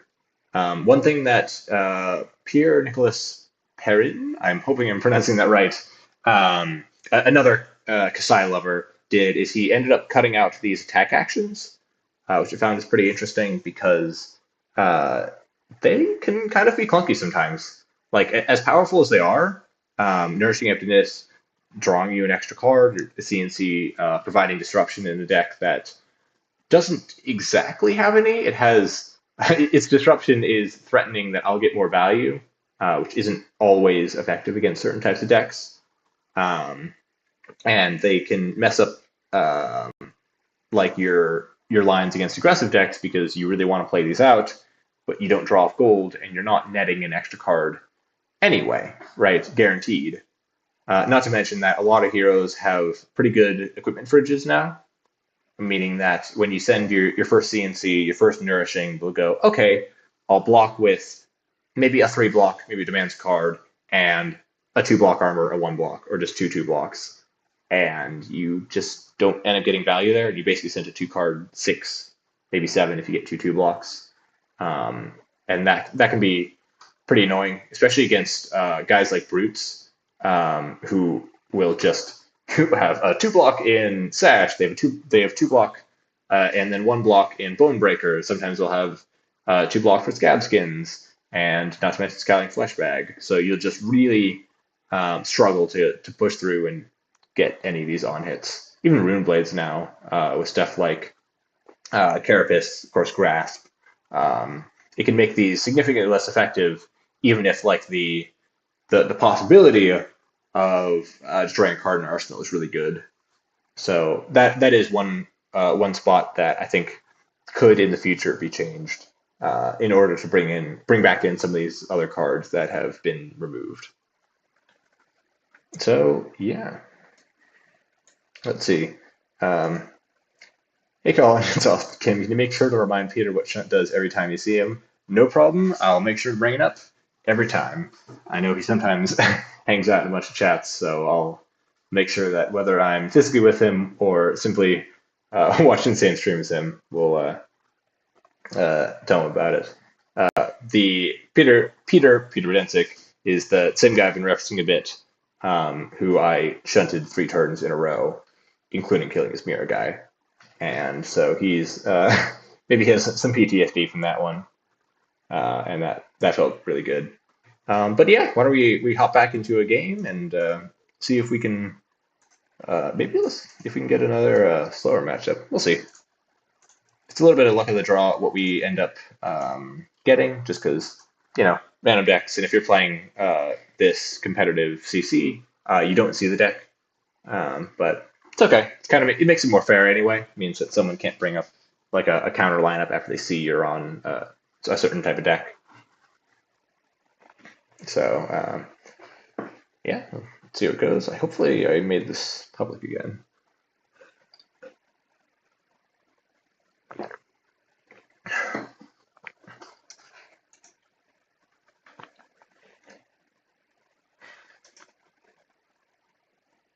Maybe not.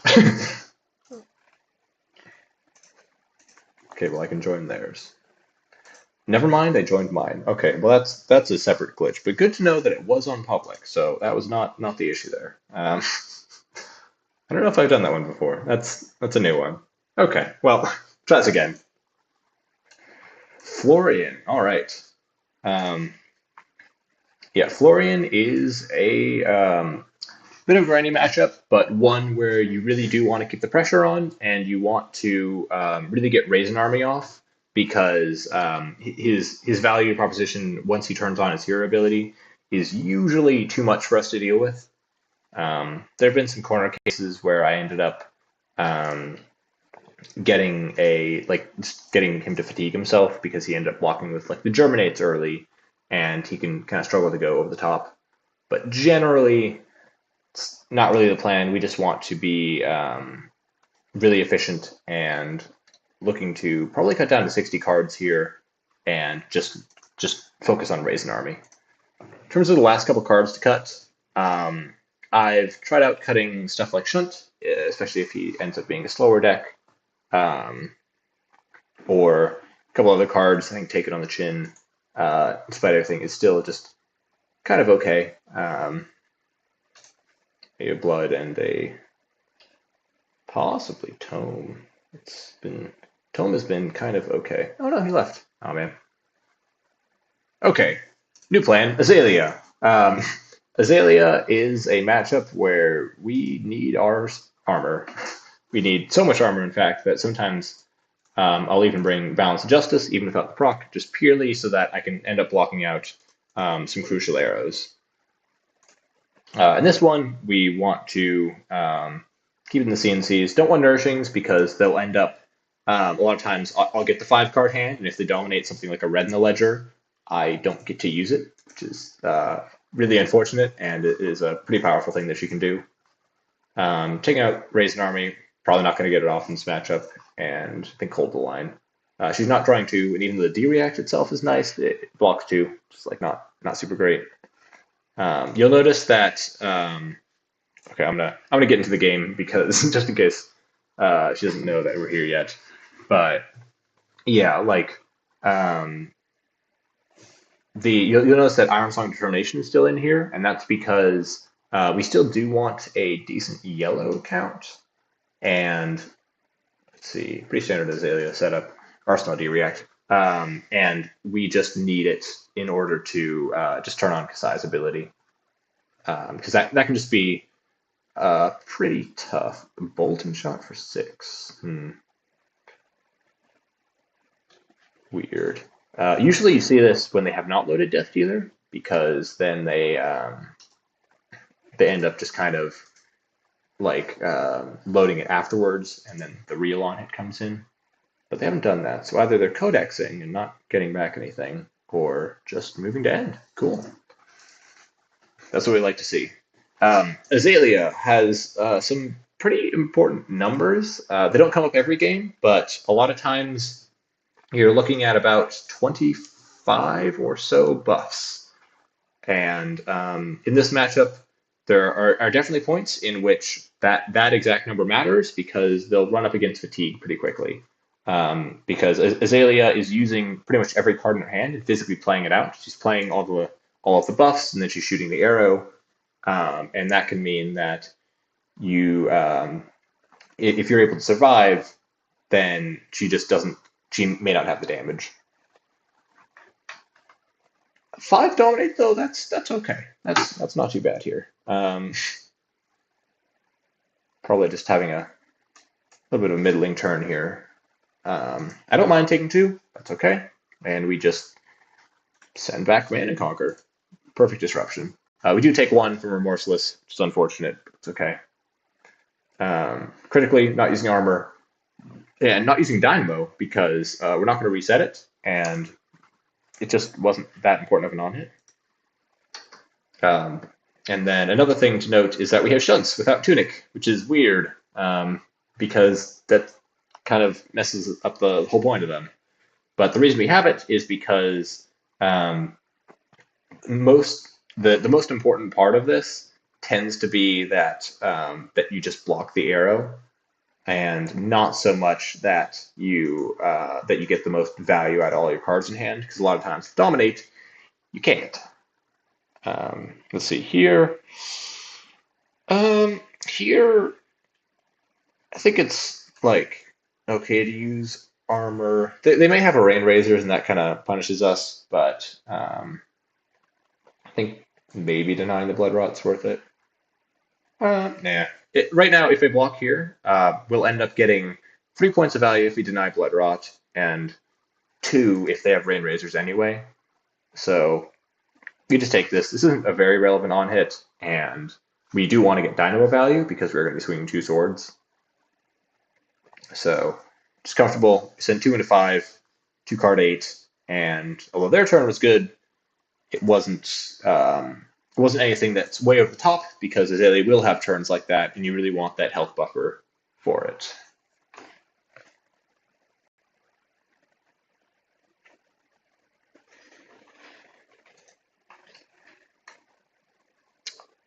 We can't see the game. Oh, wait, hold on. My bad. Cool. We're back to Talishar.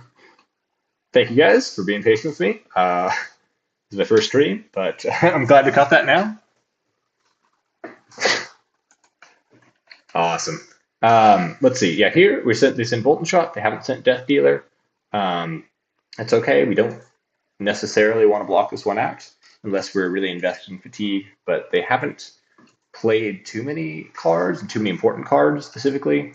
Important cards being either their like big disruption, like a Red in the Ledger, or just a large amount of cards. So I don't think we want to angle towards fatigue yet.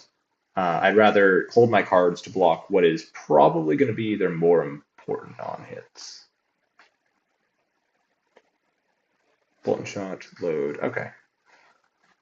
Another 7. This one, maybe we can walk out. Seek and Destroy is rather annoying since it doesn't seem like we're going to use Shunt this turn. And so we can block, deny the on-hit, and if they end up having the Codex, that's a bit annoying, but it, again, is okay because we block the rest of our hand, and just kind of, we'll keep the Shunt, depending on how important the on-hit is. Yeah, 1 and a 4, not quite so good. Frailty's getting 2 points of value here, as it usually will. But it seems like they're kind of struggling to get some of these big arrows. Probably some arrow-heavy hands, it looks like. And, oh, that's the important one. And so, that's a very large Red in the Ledger. Yeah, cool. We basically just skip our turn. When arrows like that, they're not dominated and they get really big, just skip your hand. It's okay. Like it's annoying, you know. We had a decent turn there, but stopping the on hit is really going to be the most important thing here. Same with this. Like, just block 10.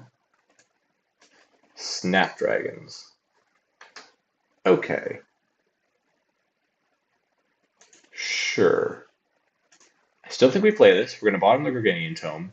And then, yep, Codex of Frailty. They're going to get back Drill Shot? Interesting. Okay. I would have expected red in the ledger, but it's fair. Like, Drill Shot threatens on hits and tries to take our armor. Fortunately, we have the Sink Below. But, yeah, like, this turn, once again, we've taken no damage. They're going through cards in their deck, and we have just a decent turn nonetheless.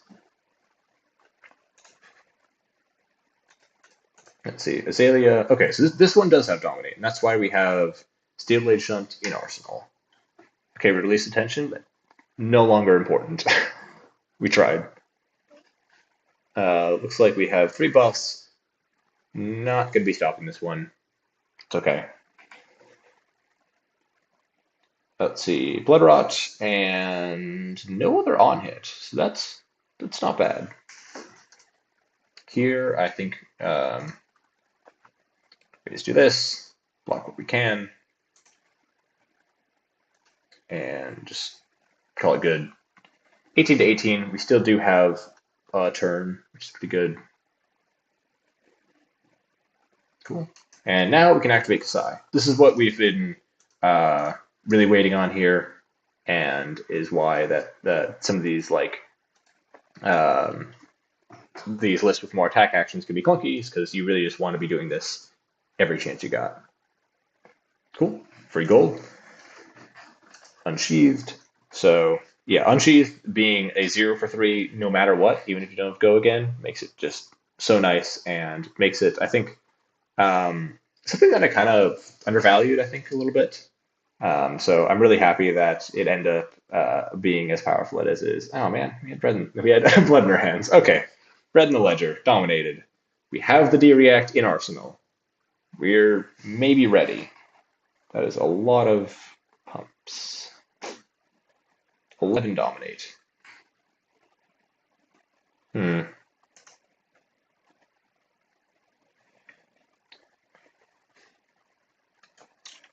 So, a couple options here. We can either give a lot of armor and make sure and try and deny the on hit, and just hope they don't have Rain Razors, or we end up just taking it. But I think I'd rather just make them have it. Blocking 7 here. DR from Arsenal.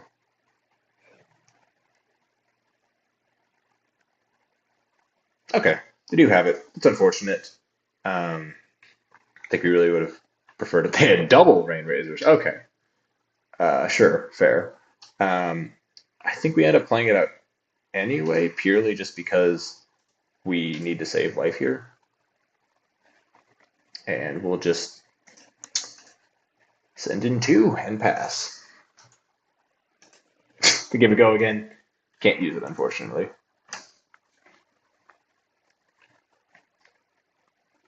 Okay, well, this is why we have Courage here. We're going to be able to block probably 10 with 3 cards, be 12 with Balance, and then Courage, Blood in our hands, and have a full turn. That is, unless the Aelia can really disrupt us with an arrow, which he's known to do, but multiple turns in a row can be a struggle.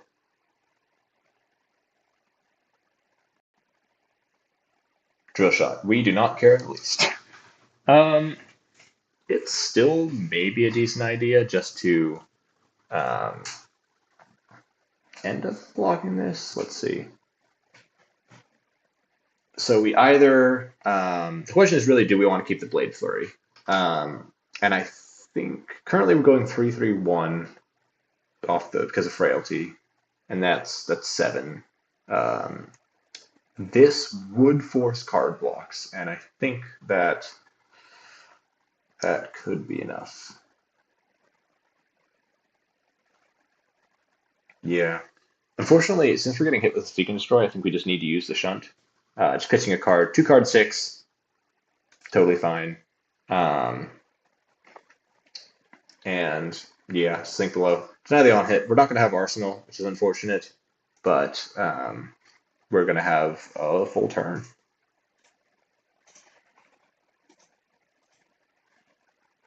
Ten on 10. Love to see it.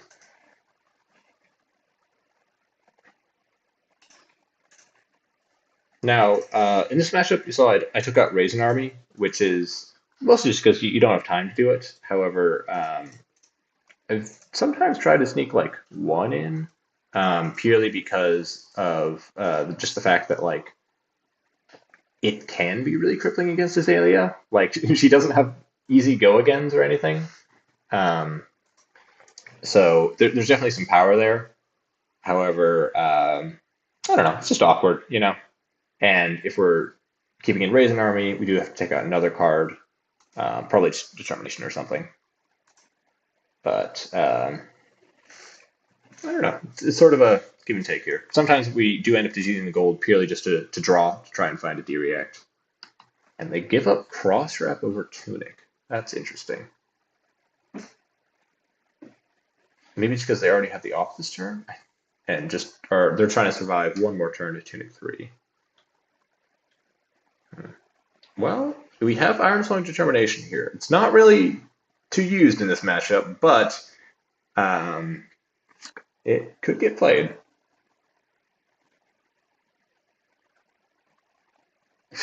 That's a pretty big dominate. What's the on hit? Nothing, nothing, nothing. We do need to survive, though. So take 7. And we have no armor block left to give, so the drill shot effect isn't actually relevant. And now here, I think we just keep drawing, just in case. Determination. Banish some yellows, and hopefully this should seal the game.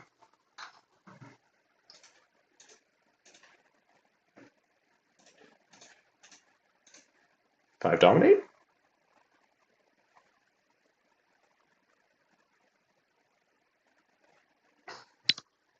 Nice. We got there. Exactly. All right. Yeah, that was a pretty solid game. And yeah, looking at their deck, if you'll notice, this has 1, 2, 3, 4, sort of 5 buffs left in it, in 20 cards. So they were definitely, despite everything, still kind of running up against fatigue. And that's what we see in a lot of these games. It's just a question of whether I want to end up trying to push for lethal here, or let's say I draw a couple more of my D-Reacts a little bit early. Maybe they don't have too many powerful turns. You'll just end up like blocking out no matter what, and just force them to set up dominate because especially when they give a cross wrap, they can whiff, and with a D-React in Arsenal, no single pumped arrow can get through D-React in Arsenal, plus a Dynamo blocking card from hand. Not having Arsenal versus Codex, not the worst thing ever.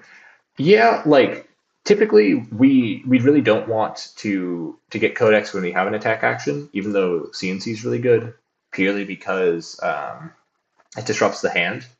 I'm more okay with it early on, but in games like this, especially if they go something like Bolt and Shot Go again into like a couple pumps Codex, we really just want that card to block, and so that's why we end up banishing attack actions. In games like this, occasionally I'll even activate Kassai when I'm not planning to attack with it, purely so that I don't have to get Codexed, because that can be really rough and can just mess up tempo. Okay.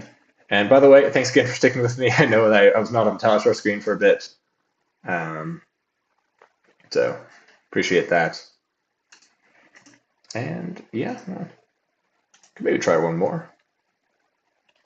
Let's see. I'm gonna just like oh well, that was fast. I was gonna say I'm gonna go join one of these One of these games that against a hero we haven't seen before, but that was pretty fast. Okay, Aelia, this is a new one.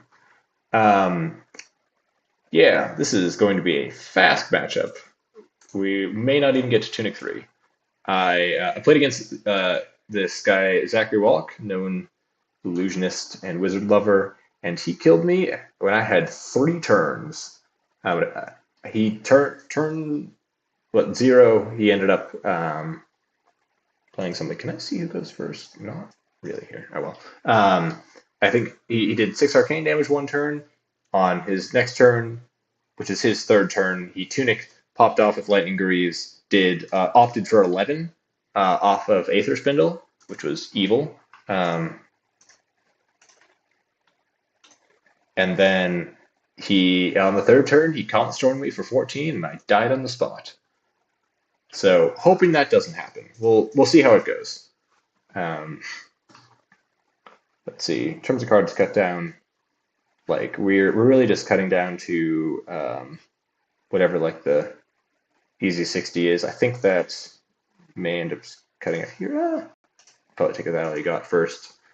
In terms of Arcane Barrier, we can try AB2. It's like a little bit of a question of if it's necessary. Purely because like he goes so fast that you'll struggle to really make it work. It's sort of the same thing with Aurora, actually, where you saw in that game we just didn't quite get the opportunity to use it. Nice, Michael Murray. Oh no way! Sick. This is one of my locals here, and also Team AGE person. And so, yeah, let's see what sort of game we'll have now. Discarding Electromagnetic Somersault. Okay. Neat. Yeah, the important thing to note... Oh, that's an unfortunate turn 1. Okay. It happens.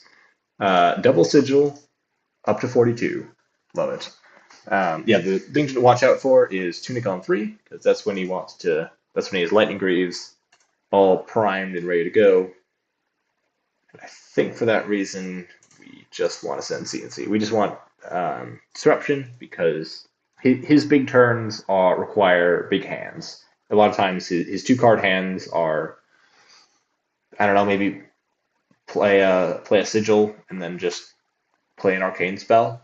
And that is just significantly less powerful than his big turns, which are attack with a bunch of stuff, maybe draw, play, especially if he's proc Sigil of Brilliance, and then just blast you for way too much damage than you can take.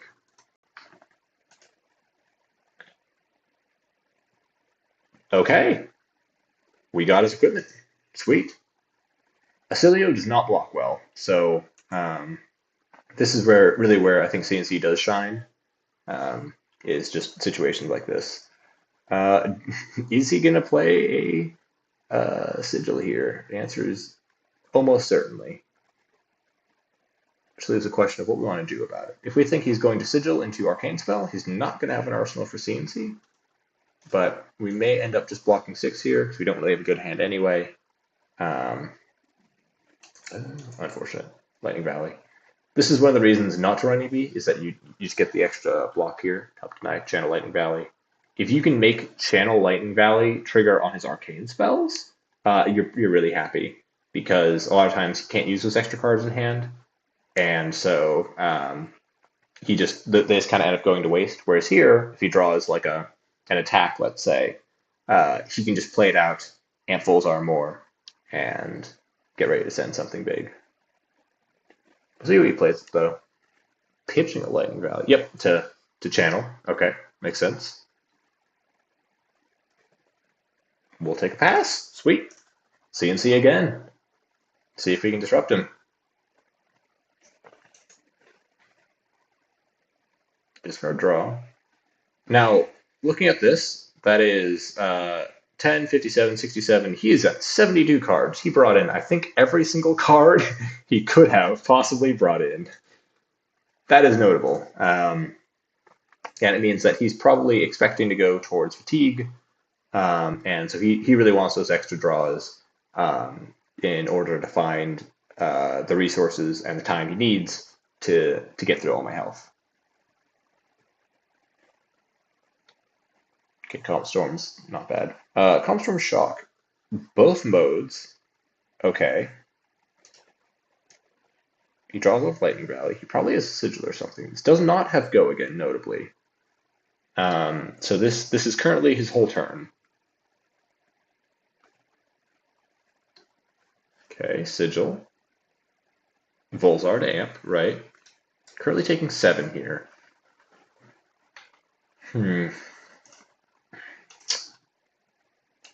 Yeah, I think we gotta take it. I think just draw.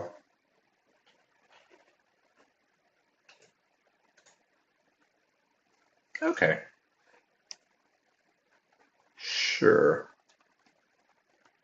We can draw again if we want, because we are still gaining a card essentially.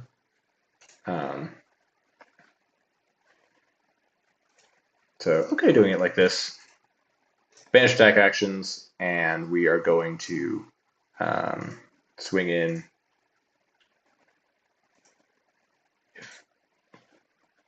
Okay, maybe we need to reload Talishar. It's having a little bit of trouble here. There we go.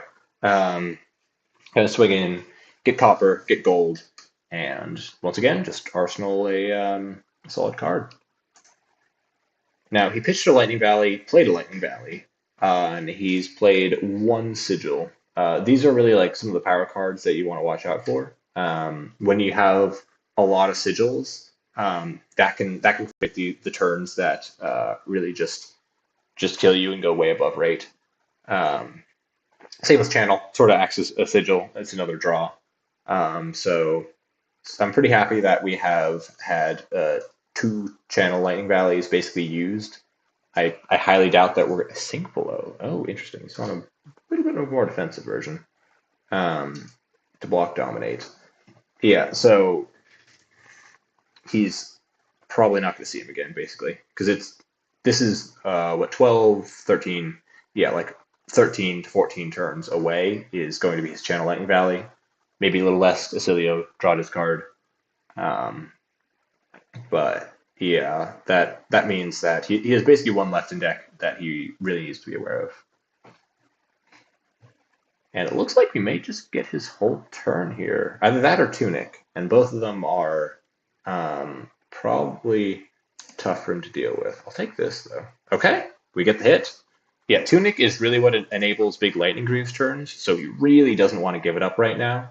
But I imagine that maybe his cards didn't quite block so well, or he really needed them to send something back, because otherwise I think he would have just blocked and just moved on.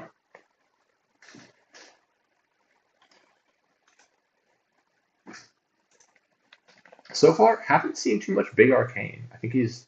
This is one of the things with Aelia is that he has a lot of pieces. He wants the lightning cards, he wants the sigils, he wants the arcane spells, and all of that together doesn't always come together in the same turn. That's the real struggle here. Mind Warp. We don't want this to hit. Question is, what do we give up? I think we actually do give up like a red, because we really do want the yellow to draw off gold, and we only need to prevent 1 to stop the Mind Warp's text. Or we take it to get a better hand. No, but I think this is still decent, and like the draw is still good. Like we're gonna have a very manageable hand, probably with Spoils of War. So I think this is all right. Yeah, Nourishing, good card, but I really do want to get Spoils value. So we can we play out the run through. However, if we play it out like this, we're actually missing red cards currently, which means that this is what we're missing to activate this. And with Blade Flurry, I'm like just pretty certain that this will hit. And I think I really want this pairing right now, so that I can get copper and get gold. I'm set up for blood on our hands, rather than trying to like save a spoils of war and just and play out a yellow. But we'll see. So far, yeah. Once again, another sigil of brilliance, but nothing too big. I'm like cautiously okay with this. We're a little down on life, but I think we'll make it back this turn. And yeah, just Blade Flurry. No reason to like play around the waiting for a D react, so it may just end up getting stranded in the hand. And I think that we don't want to make that bet and risk losing 2 points of value. But there we go. Blood in our hands, fully turned on. We are ready as soon as it happens.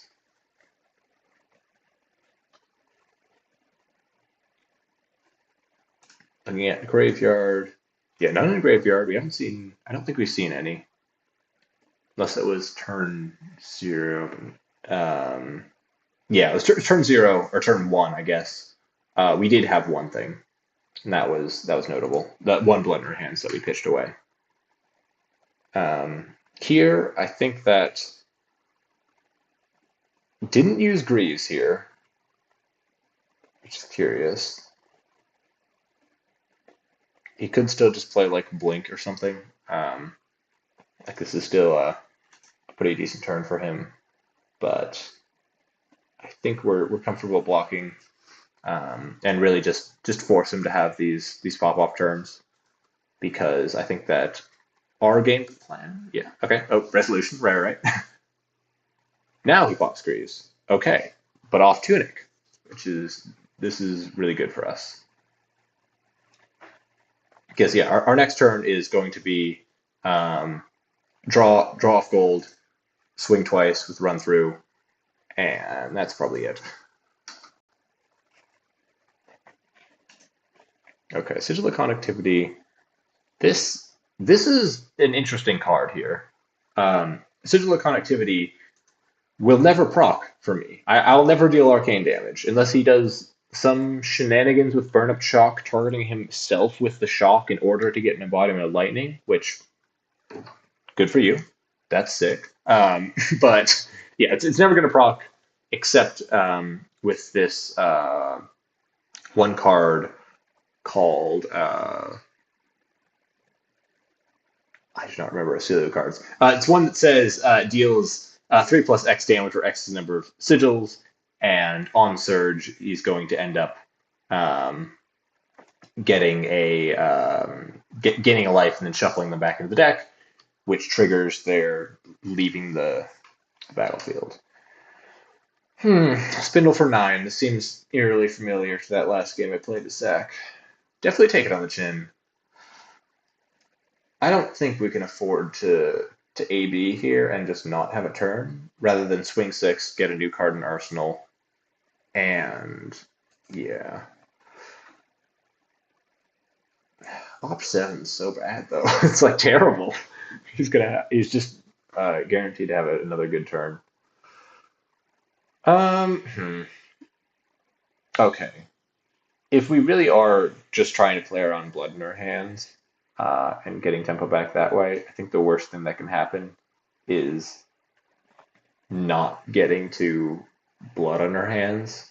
So maybe we take this purely so that we can delay a little bit, right? And we do have the agility. Oh, right, so kind of forgot about it, admittedly. But yeah, maybe I should have played the turn differently. I could have blocked with courage on a God and a Flash. Not stopping any breakpoints, but not as important here. Just to go 2 into 2. I think that may have possibly been the line. It like kind of depends, because this does end up messing up with like a blood in our hands turn where we may not have the resources. But I don't know. It could have been right. We're definitely losing life now. Like we're down to 14. So we're not going to have too many more chances, I would say. Just going to pass the turn. He opted 7 pretty fast. And looking at it, that was top. Oh, 5. And all of them on top. Okay. That's notable. Blast to Oblivion. Sure. This is another way we actually get Sigil of Conductivity out of here, which is neat. Okay. Blast to Oblivion. Bounce that. Channel Lightning Valley. Does not have Go again currently. That's notable. Gonna sink below. We really want the CNC, and maybe this will find us something better. Okay, it didn't. That's okay. Discarding Sigil. Question is, what is he grabbing here? Or what is he doing now? Because currently his turn's over.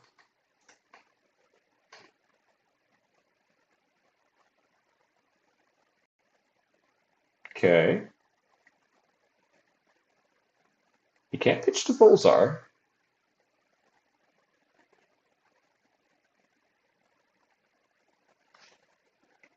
Null Shock. Okay. Dealing 4 damage. Sure. I think we AB here again, just waiting for blood in her hands. They triggered off channel, but again, his turn's mostly over, so it's a lot more okay.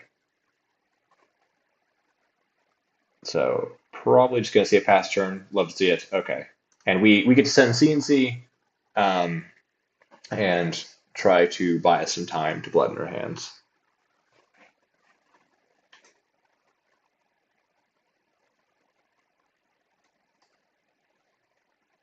So this for a free stick. Yep. Making Volzar free is pretty nice. Although it can make some turns like that awkward if you can't pitch a lightning card, because Volzar being able to pitch can still be nice. Yeah, there. Got a blink. If I had to guess, he probably drew the blink, because I think he would have probably pitched it rather than just to try and keep the channel around.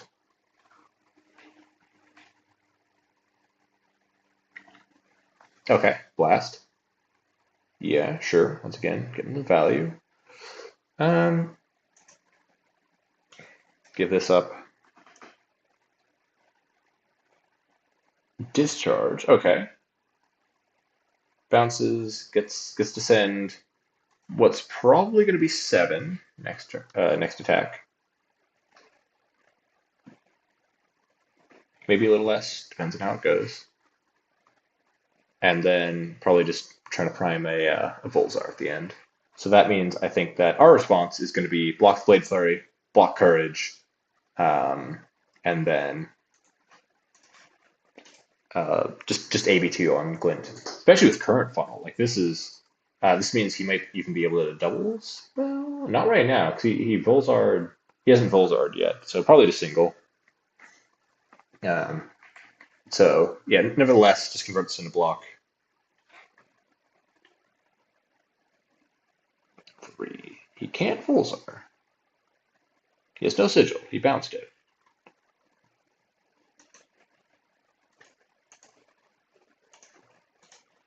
Sure. Okay. Nice. You draw Heart of Fiendal, coming in clutch. When you pitch it, if you have less life, gain 1. Into Spoils of War. However, I don't know if we actually play the Spoils of War here. And the reason being, we have enough copper for a blood in our hands, and we don't have gold. But playing out the run-through will get us this, get us a second yellow in graveyard, which means that now we can threaten gold. And I think that makes it's better, because we're probably going to want to play out both anyway, and they're both the same damage. So just threaten gold. There's a chance he has a sink here. It's unfortunate, but it's okay. Like the big thing we're worried about right now is he has large hands that he can just use to just kind of go over what we can block. Turn 8. No more blood in our hands. We're digging for it. And yeah, courage allowing us to possibly block out, and then blood in our hands is going to be really key here if he lets us. Please, no. Okay, man. All right. This is awkward. We have no go again. We have a 4 red hand, and we can't really do anything. I guess we AB. Lose the arsenal anyway? That feels bad. I mean, it feels bad, but also, he spent his entire turn and did 2 damage to us. So, it's okay. Swing 2, he's just going to take it. Nothing much to this. And just Arsenal Sync. We found it. Blood in our hands. We are ready to go. This is 12 damage if you use 6 copper, and we're going to use 6 copper. So now we are going to be looking to just block our cards and and probably keep slicing dice. I think we'll need it in order to get just enough power. And we'll sink a blue. Maybe we'll find something better. Blade Runner, good card. Probably going to end up blocking with it, actually. Just go like this, because we want the blue to help against Volzar. And I had my blood in our hands. That was my turn. Okay, well, and there goes the plan. It was so good. We had it all set up. Cool. Okay, well now we just need to find our 3rd blood in our hands. But fortunately, he did shuffle our deck, which means we have all 3, and the one of them's now at the bottom. Try this again. We have our blood in our hands. We finally found it. I'm so glad. Let's see if we can end up making out. Oh no.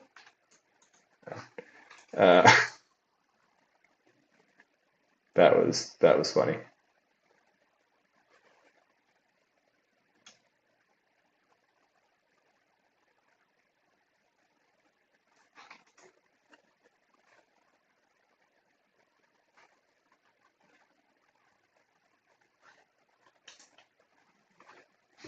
Okay, Aether Bindings, gonna amp. Let's see if we can survive this turn. We're probably going to be using Arcane Barrier with the blue and blocking with these 2 cards to try to set up something. I mean, Counter Flash, amp 1. Yep.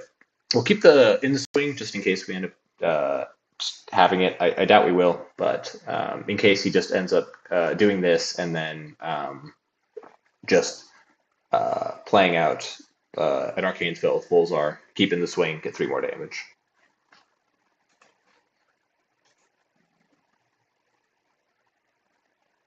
Maybe that's it. Maybe that's all he does. We've amped 3 or 2. I think 2. Okay, well, unfortunate. That is just a bit too much damage, and he's going to close it out. GG. Well played. Yeah, just couldn't quite get blood in our hands off. And Oasis is shuffle it right back down to the bottom. Okay. Fun game, though. We definitely had chances, especially if he ends up just not quite. Oh, he had the null shock as well? Okay, well, fine.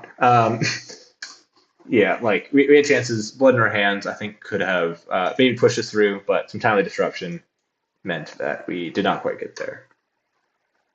All right, well, it's about 30, but I think I have one more thing I would like to do, and that is this one other deck that I've messed around with. We've actually seen this on stream once, not this stream. I believe Bryce checked it out, but it is a little bit of a silly deck. This is Combo Vincent. Here's the equipment. No need to see anything more. Let's go back to Talishar and let's find a match. And this will be a little bit of a change of pace here. I think I'm against Missouri Switchblade. Sick. Yeah, this is gonna be wild. I'm actually no. We're gonna go. We're gonna hide a couple things. Hide a couple cards and see if we can. For those who haven't seen it yet, this is gonna be sick. But I wanna make it a surprise for those of us who have not seen it yet. This and.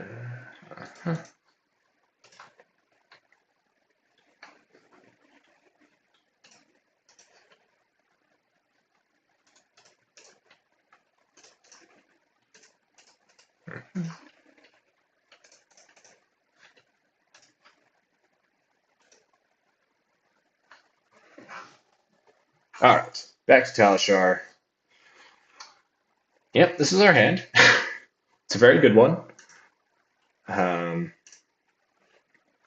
Activate Jack-o'-lantern. Turns out this promo card is playable, technically. And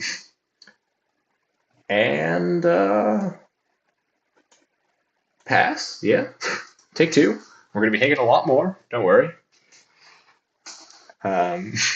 Let's see if this Missouri knows exactly what they're getting into.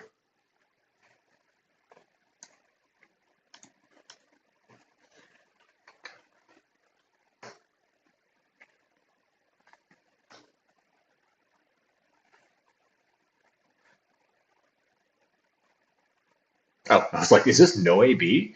But no. They have the hood. Okay, sure. Scale peeler. Yeah, deal.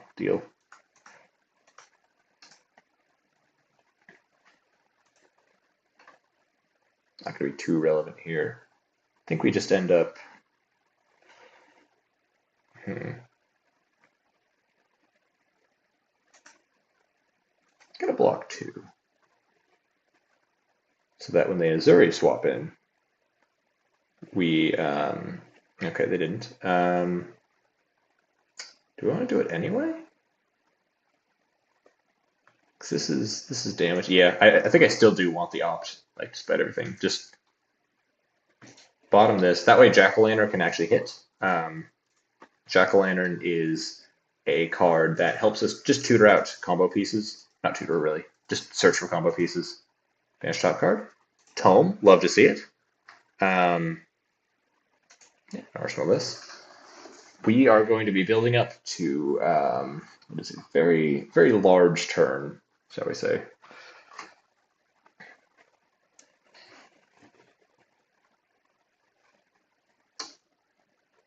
I don't think they were expecting that. Okay, you strike go again. Nice.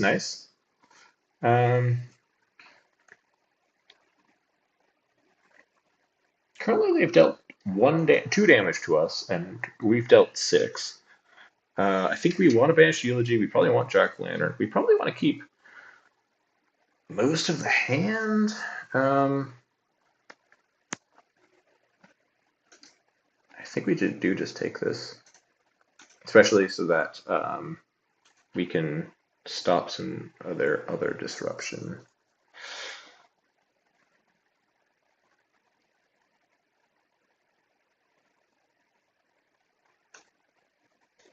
Sure.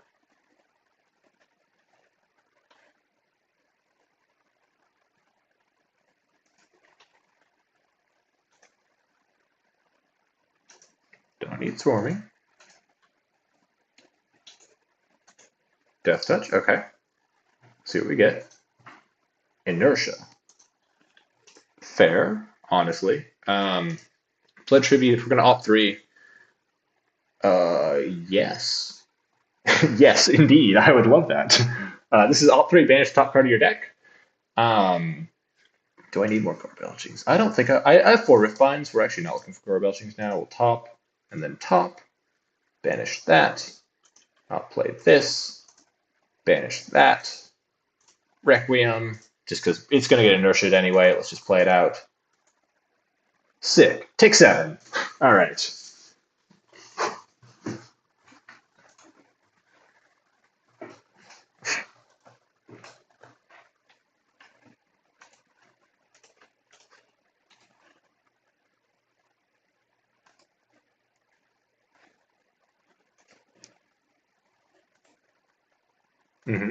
One damage. Cool. Cards and there's all class and talent types. Is that relevant?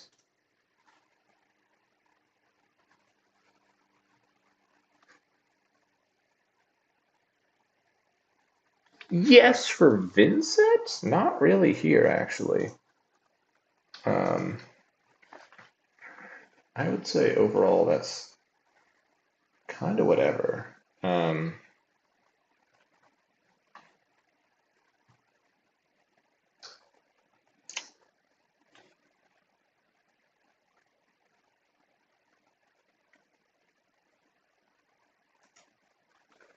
We at least block. Oh, this blocks 2? Oh, because that. Yeah. No, that's fair.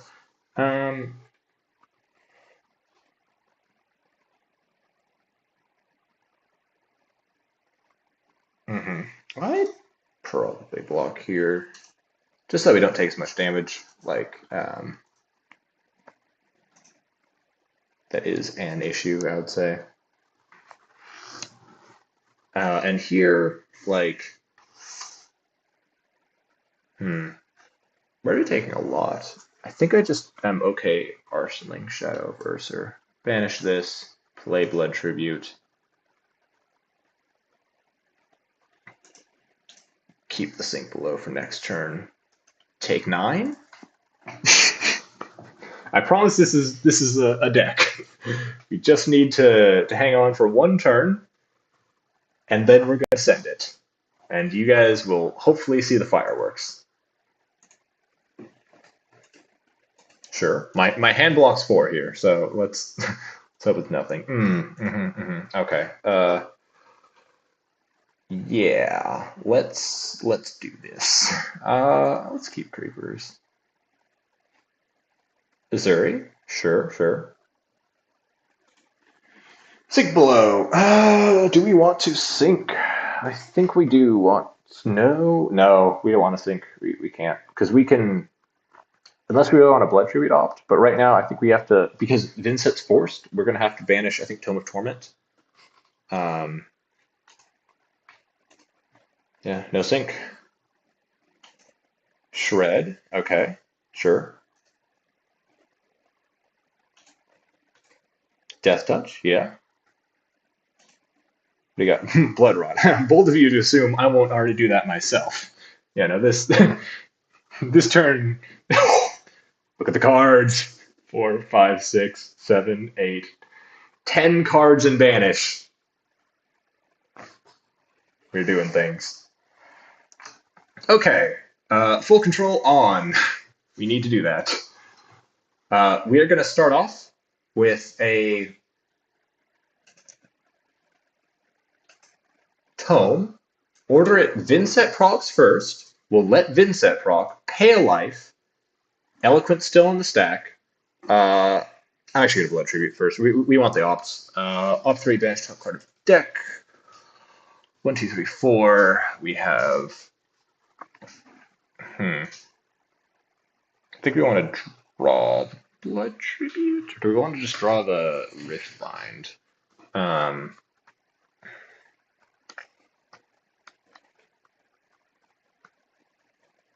Maybe we end up keeping them all on top.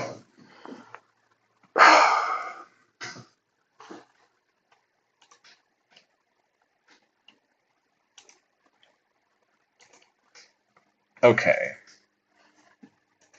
We can Blood Tribute. We'll do pay 1 here. Currently, we have 4 binds, so 4 resources. We have enough to no, because if we're gonna. Okay. Yeah, no, we top. No, wait, that was wrong. Other way around. Top. Banish that. That way we draw. We'll remake Eloquence, right? Because we have another tome. I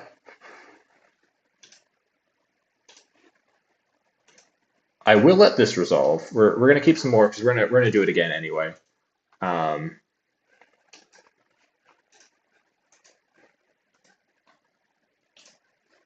Pitch into Ebbingfold. Banish draw. We've paid a life for Vincent. We will again do some more opting. Opting 2. Oops, okay, I need to see how many resources I have floating. 2, okay. Opting 2.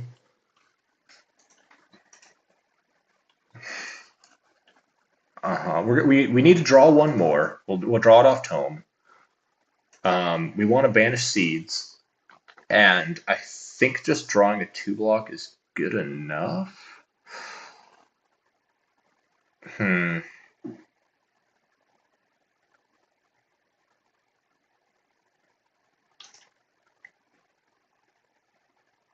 2-block, 2 resources.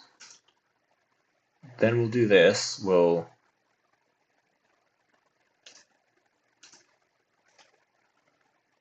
remake Eloquence. Yes. Do not want to pay the 1 life. We lose the game on the spot if we do.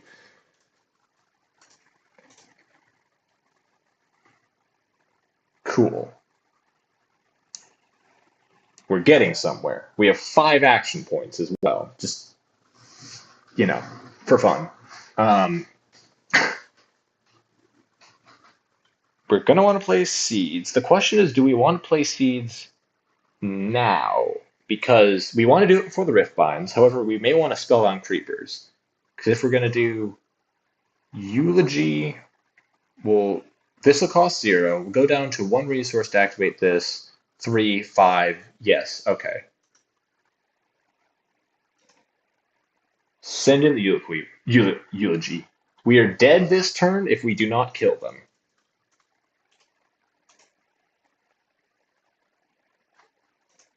So, hopefully we do.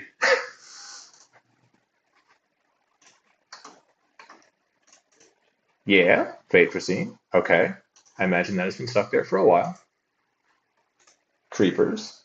Play out this. This has Go Again. Has Go Again because of seeds anyway, but Go Again nonetheless. Gain an extra action point. Iron Weave. Send in the Rift Binds. 10. We're doing it?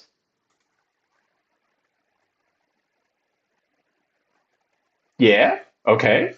You give the hand? No, I don't know if you want to give the whole hand. Well, we have plenty more damage. Yeah. Rift Bind.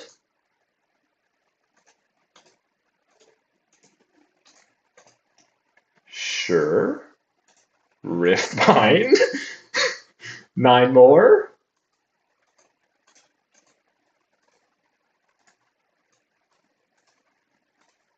Rift Bind number 4.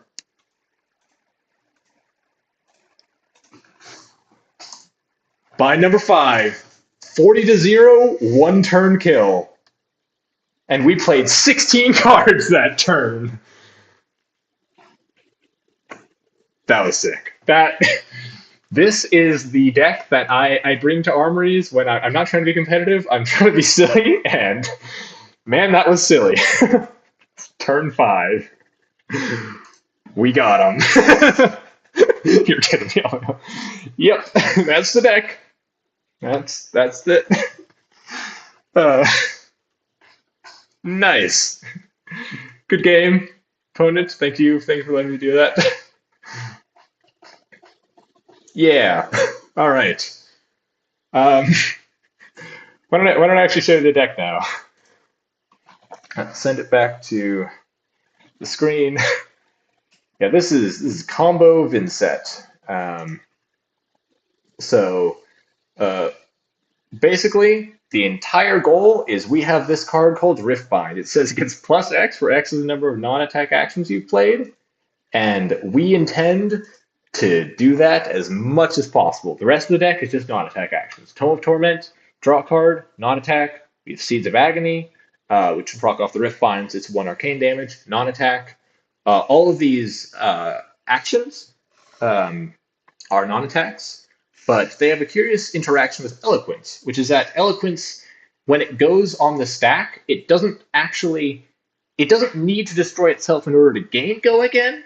It just gives the attack go again, and also it'll destroy itself, which means that if you play this as instants, they also get go again. All of them get go again, and that's how I was able to just get 5 extra action points.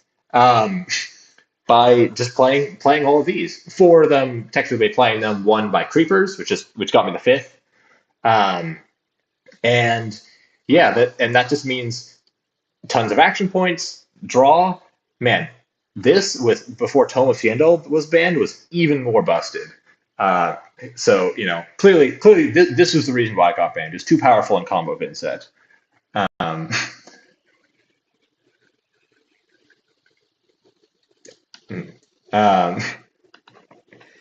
And yeah, you're able to send it, and against opponents who don't know what's coming, right? Like you just you end up like having them arsenaling a D-react, and they're like, surely this will be good. Nope, nothing, not going to send attacks until the final turn, and from there, I mean, we dealt 41 to them after they blocked with 4 cards and 3 block on armor. Like you can just explode them, and that is that is the goal of this deck. The rest is just buying time, carrying Husk, just to block out, especially against some of these disruptive on hits like Guardian.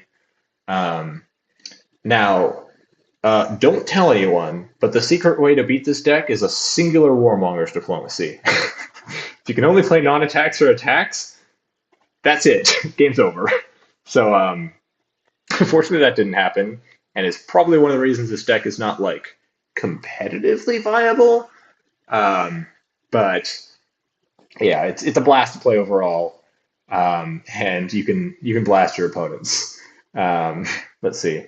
One more thing, I didn't get to showcase it, but Invert Existence is a pretty useful card. It basically, if you banish an attack action card and a non-attack action card, you deal 2 arcane damage to them. It has Blood Debt. You can play it from banish, so you can banish it early as well, and it means that 1, you can interact with stuff like Enigma. If they're sending attacks, you banish cards and you can sort of pop them. But importantly, it also gives a lot of reach in case you do actually survive your combo turn. Because when you do your combo, you empty your banish zone of Blood Debt, ideally. Then you draw your 4 cards. They still have 0 cards in hand because they blocked everything to try and defend against you. And then you play Invert Existence, whether if you drew it or it's just still in banish. And you can kind of do a Stormstriders-esque thing in order to push through those last points of damage to really carry the game. And you can even find Off Blood Tribute, which is sick. Yeah, the struggle's into aggro, but let's see if I can send it in chat for anyone who wants to try it out themselves. Here we go. But yeah, let's go over here. So running up the end of my time available, but yeah, thank you so much for coming. I had a blast playing these, and loved having you all interact. Hopefully, I showed you a couple things about Kassai, maybe a little Vincent. Let's see. I'll post the Kassai deck list one more time for those of you who are interested. And yeah, thank you all for coming. And hopefully I'll stream again soon. All right. Thanks, guys.